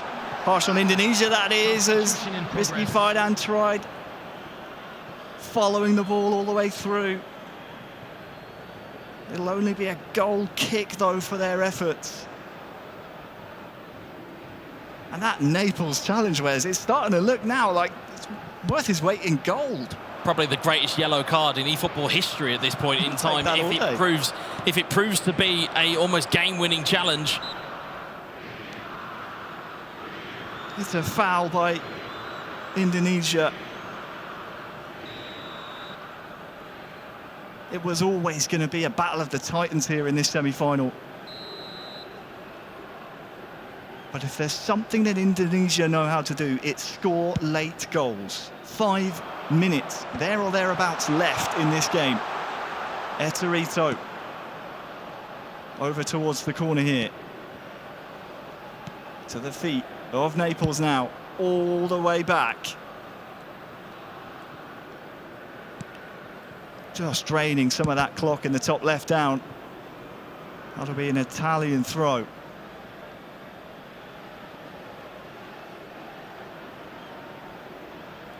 They are deep in their own half, though. It's difficult sometimes, Wes, isn't it, to get these routines right and not surrender possession over to the other nation.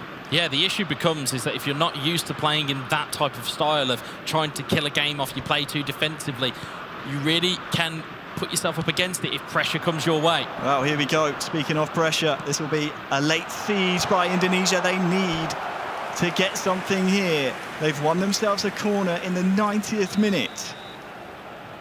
They trail 2-1 on aggregate. Late goals are what they know. Corner goals are what they know. This could be the best chance they have. If Elga can put this one in dangerously. Headed down towards his teammate. Oh, who's there? It's cleared. It's Naples clearing it. It's hoofed up the pitch by Eterito. What a half chance that was, as the goalkeeper parries it out and then clears it upfield. It's out for a throw. Indonesia know that that was their opportunity, that was their chance, it was their bread and butter set piece of heading it back into danger. But they weren't able to find the vital touch past the goalkeeper, and Italy were able to clear. They need to win the ball back imminently here. Indonesia, with their never say die attitude. Italy throw-in successful. And there might just be enough time following this goal kick for an attack, but they have to win the next phase, Wes. They need to. We're in the third of 3 added on. Headed on for Indonesia. Here we go then. Oh, can't get it through. And for their first FIFAe World Cup appearance, Italy are going to the final. Eterito, Naples and Venom. We'll see you tomorrow. Our reigning champions gave it all till the very end. But there will be a new FIFAe World Cup champion in 2025. The back-to-back dream now dead. Yeah, commiserations to Indonesia, our reigning champions, but as you can see from the beaming smiles on your screen, it is an all-European final tomorrow in Console. It will be Italy versus Poland. Wow. What a game that is lined up to be, Harry. What a game indeed. All 4 players will know themselves and know each other very well from the same continent, no doubt training partners. History for Poland as well. Last year, out in groups, they were 2 points adrift from the playoffs. Look at the 2 coaches. Just sharing some nice moments. The brothers from Poland by way of Scotland. There's only one Zilo. Unbelievable. Poland 2, Saudi Arabia 0 in that other semi-final. Yeah, I mean, commiserations to our host nation. They've been a joy to watch at times through this competition. Cast your mind back to the group stage where they beat Brazil 3-2 with 10 men. There's been had so many moments. Of course, commiseration to Indonesia. They depart our console brackets as well. But what a final it is set up to be. I would set your watches if you haven't already. It is going to be a classic here in Riyadh. Well, victory, draw or defeat. Indonesia with the same routine and the same respect. Veracity is down to clean up the scraps of what was an amazing semi-final round. Veracity, on you. Etorito, not only in the debut for Italy in the FIFAe World Cup, did you manage to surpass semi-finals? Now you're through to the grand finals. I have to ask you, that's got to be a pretty feel-good feeling for you. Of course, I'm so happy, even about my teammates. We train a lot for this achievement. Finally, we show the world that Europe is here. We have all the Europe final, so I'm happy about it. Well, in that game one, your heart rate was pretty relaxed. You know, you won that one quite comfortably, 1-0. Heading into game two, though, we saw your heart rate spiking all the way up. You reached 150 at one point. Was it at that point that you started to feel the pressure a little bit more? Actually, yes, because in the first match, we shoot a lot of games. Yeah, we shoot a lot, and we even took a post with Ronaldo. After, in the second game, we lead 2-0, then we had an unlucky goal, and of course, the game turned against you. And they even took another post, so it was close to equalize, so of course my heart goes fast. But at the end, we managed, we just stay calm after, and we managed to win. Well, during that pause, I was taking a look at you guys over here at the stage. Your coach was very vocal. You were very vocal. Talk to me a little bit about the communication during that moment. Yeah, coach is always helping us because he's not only a coach, he was an ex-player actually. We were even competing against each other. So yeah, he's just saying to us, stay calm, don't worry, and so he's helping us with this. Sometimes it's even moving too much the leg and move my monitor, but for the rest it's fine. Right, well, I know there was a little bit of trash talk at the very beginning of that series, but serious talk, what do you have to say to your opponents, because they put up a good fight? Yeah, of course, in the beginning interview we were joking, me and Faidan, but we respect them. We know that they are one of the best teams here in the world, and they show us even in a previous tournament that Indonesia is a great community and they work a lot. They have a lot of tournament, so they have a very great level. So of course I'm sad for them because it can happen. It's part of the game, of the competition. It could be us or them, so that's it. And what do you have to tell me about how you think Poland are going to look to approach the grand finals against you guys? Yeah, well, I have to take a revenge with Zilo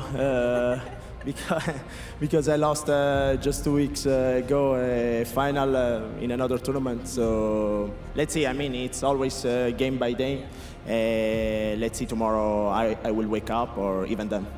Well, you know what? It seems like you want to take revenge on every single player at this very tournament. So let's go ahead and check in with Milos and see if they want to claim some revenge of their own.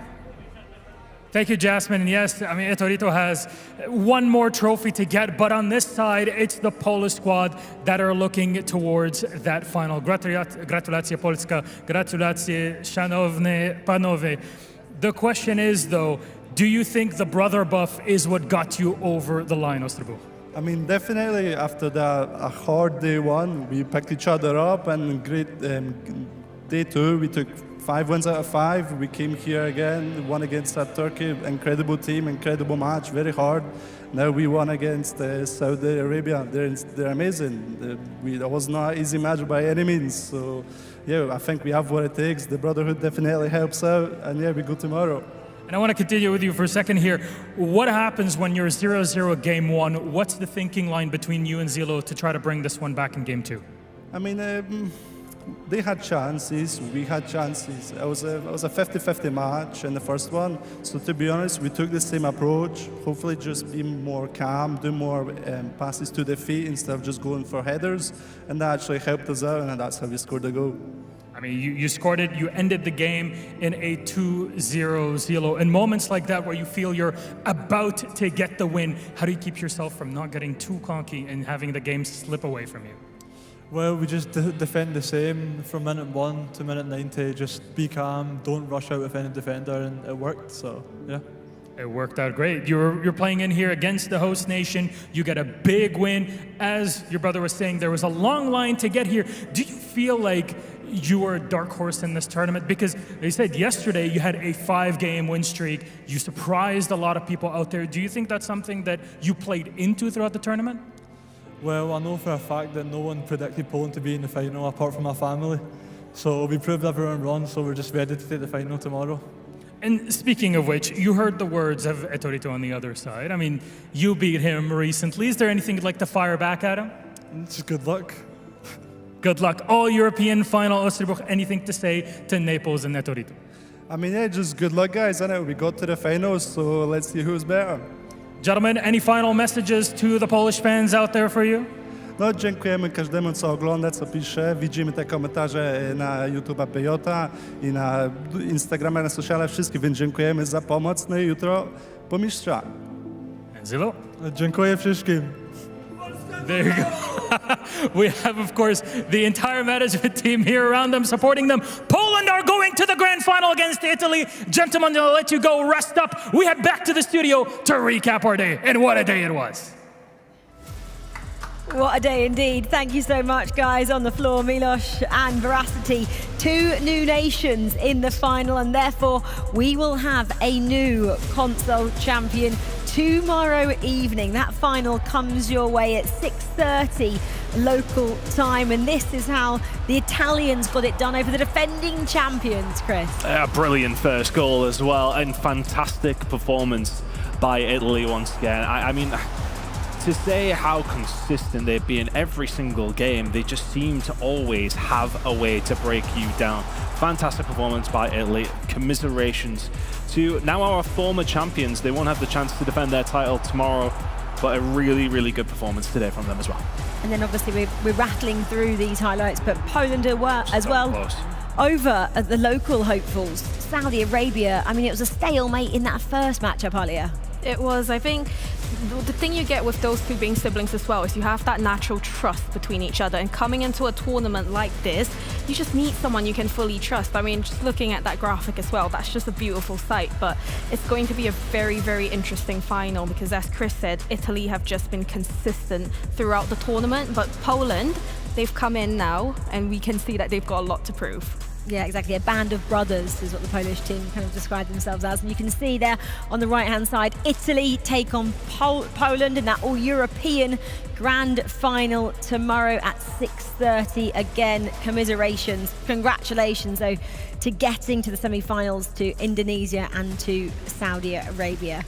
Wow, what a journey it's been as well. It started 3 days ago now. It's long, it's arduous, you have to be consistent. And if we look at those two teams, that's exactly what they've done. They were both table toppers, Chris, in their own right, in their groups. Yeah, and I think, if you'd asked a lot of people at the beginning of the tournament about Italy being top of their group, I think a lot of people would have said, yeah, that's really feasible. For Poland, though, to get top of their group, to find themselves in that grand final, what a phenomenal achievement from them. And you know what I actually love about it as well? There's some real heritage eFootball European players in that grand finals, but there's a lot of history there. Well, it actually meant that they avoided Brazil in the end, yep, because they finished top. Indonesia took second spot, therefore went up against Brazil, which you can see on that quarter-final side.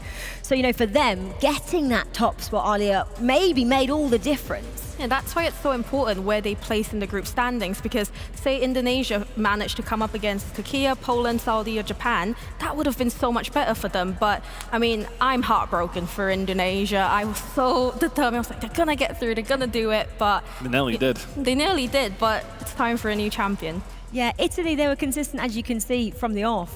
already being in the lead in that first matchup, and that was vital mentally and on the pitch as well. Yeah, it was a brilliant goal as well. Fantastic start from them.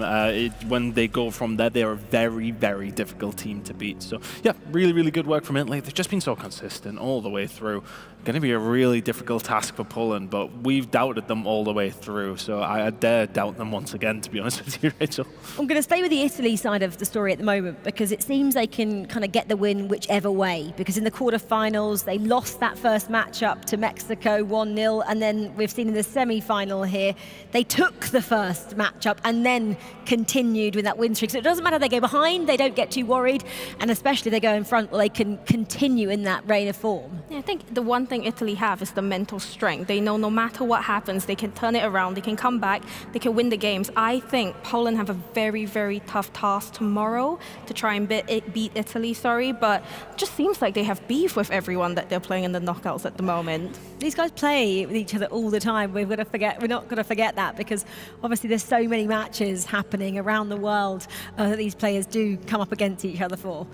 Well, we know we're going to have two new nations in the final tomorrow. Indonesia, unfortunately, are not able to defend their title this year. CJ, though, has managed to catch up with the duo. I'm here with Binong boys from Indonesia. Incredibly tough match. Can you just get your thoughts on that semi-final? Yeah, it was a tough match. I know it since the beginning because, you know, Etorito is always amazing.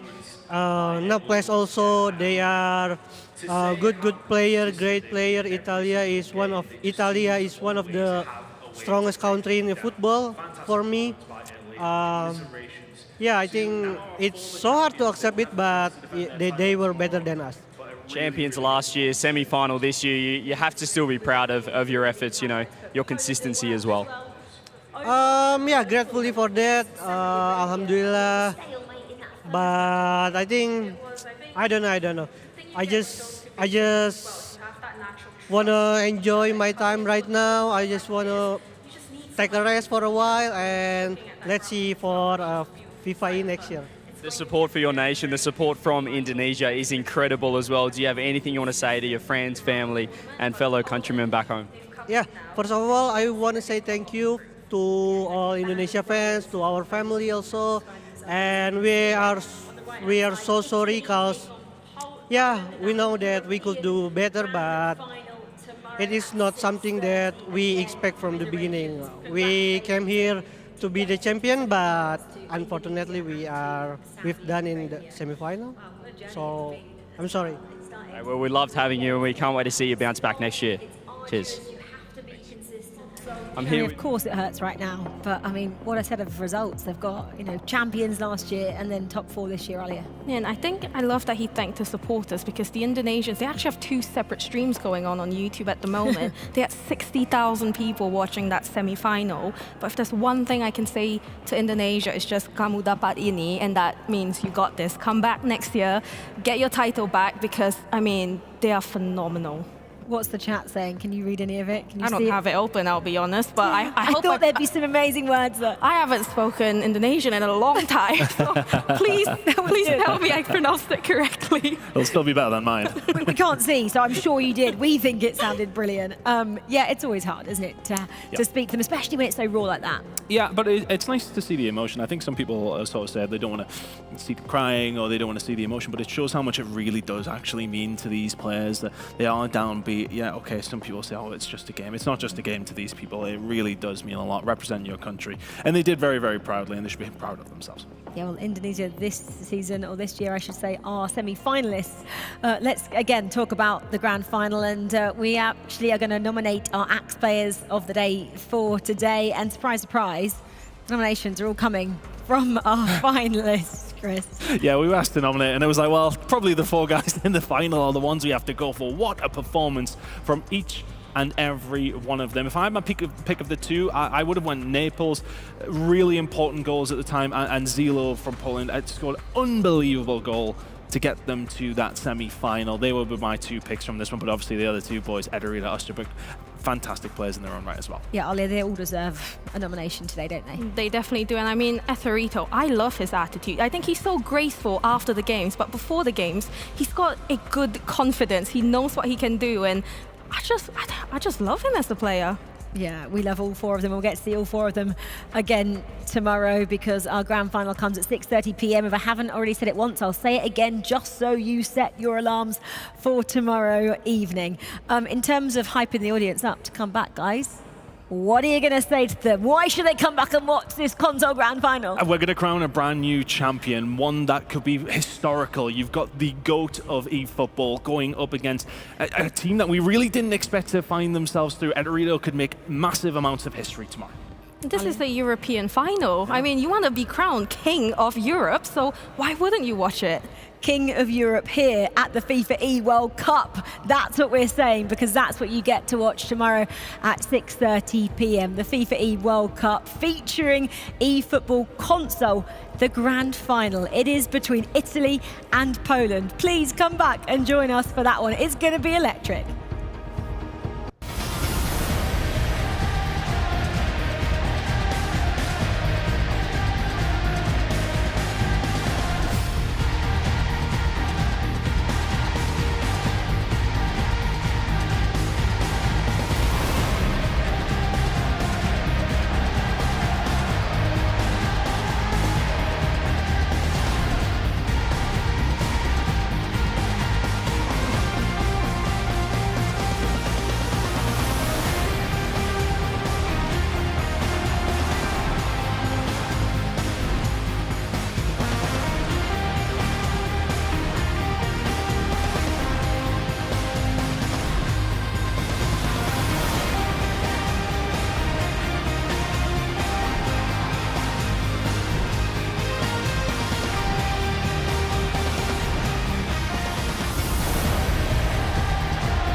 To your heads, folks. Trading for World Cup in North America has begun, and you would not believe what these guys are up to.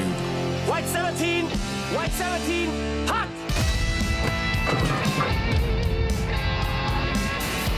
Preparations spiral out of control across the globe as the hunt for World Cup glory intensifies.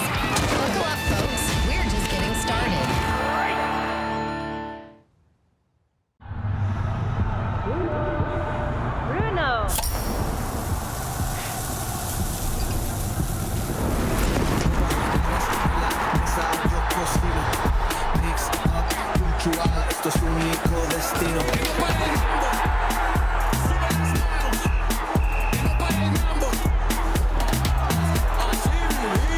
When you're all in, anything can happen.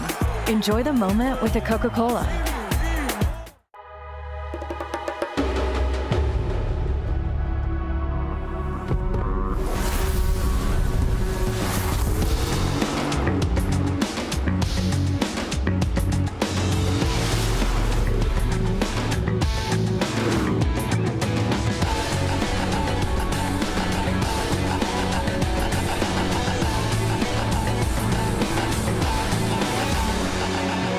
Kia, movement that inspires.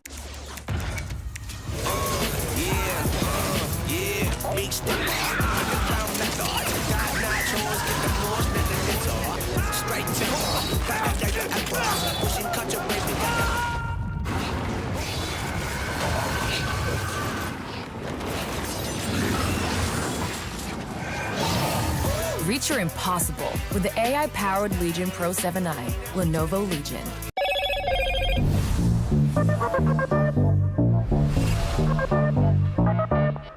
Slim like a whisper, sharp in the hand, never unplanned. Every move got his game, smooth like ice, cold like flame.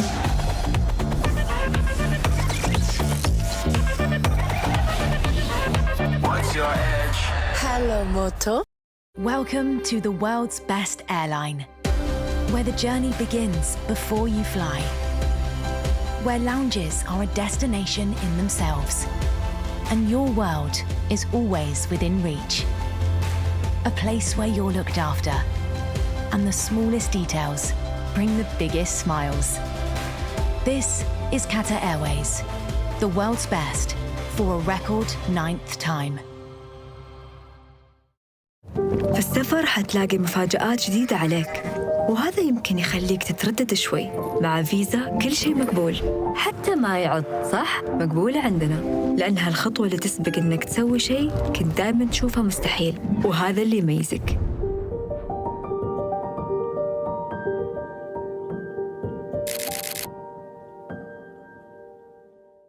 The digital world speaks the language of zeros and ones, and now, with advanced digital systems, countless new numbers join the field. A 7 can break the pattern. A 9 can be the game changer. At Globant, cutting-edge technologies are at the core of everything we do, driving new and innovative solutions to shape the future of FIFA and companies across every industry. We are the official tournament sponsor of the FIFAe Finals 2025. Globant, technology that dares to delight.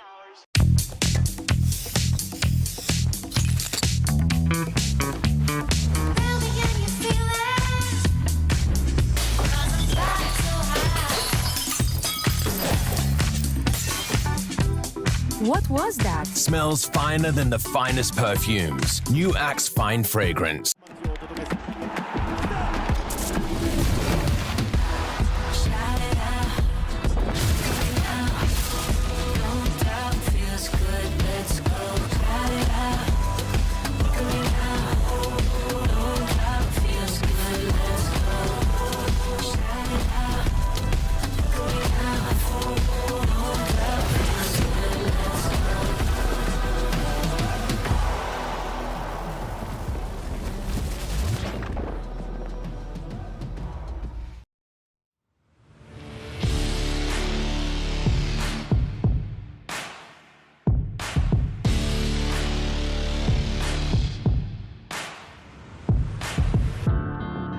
Taking my pain away, nothing else more to say. Everything that I have, I'll give. First, you gotta pick a side. Now you got a team and you're rolling with the pride. Wanna play the game, make it to the end. I wanna bring it back again. I feel it inside. I'm reaching my stride. I'm standing my ground. I won't give in. I'm moving ahead. I'm back from the dead. I'm ready to fight again. Raising the roof, raising the roof, raising the roof. I'm raising the roof. All the mistakes I made, now I can change my fate. No one can take this heart away. First, pick a side.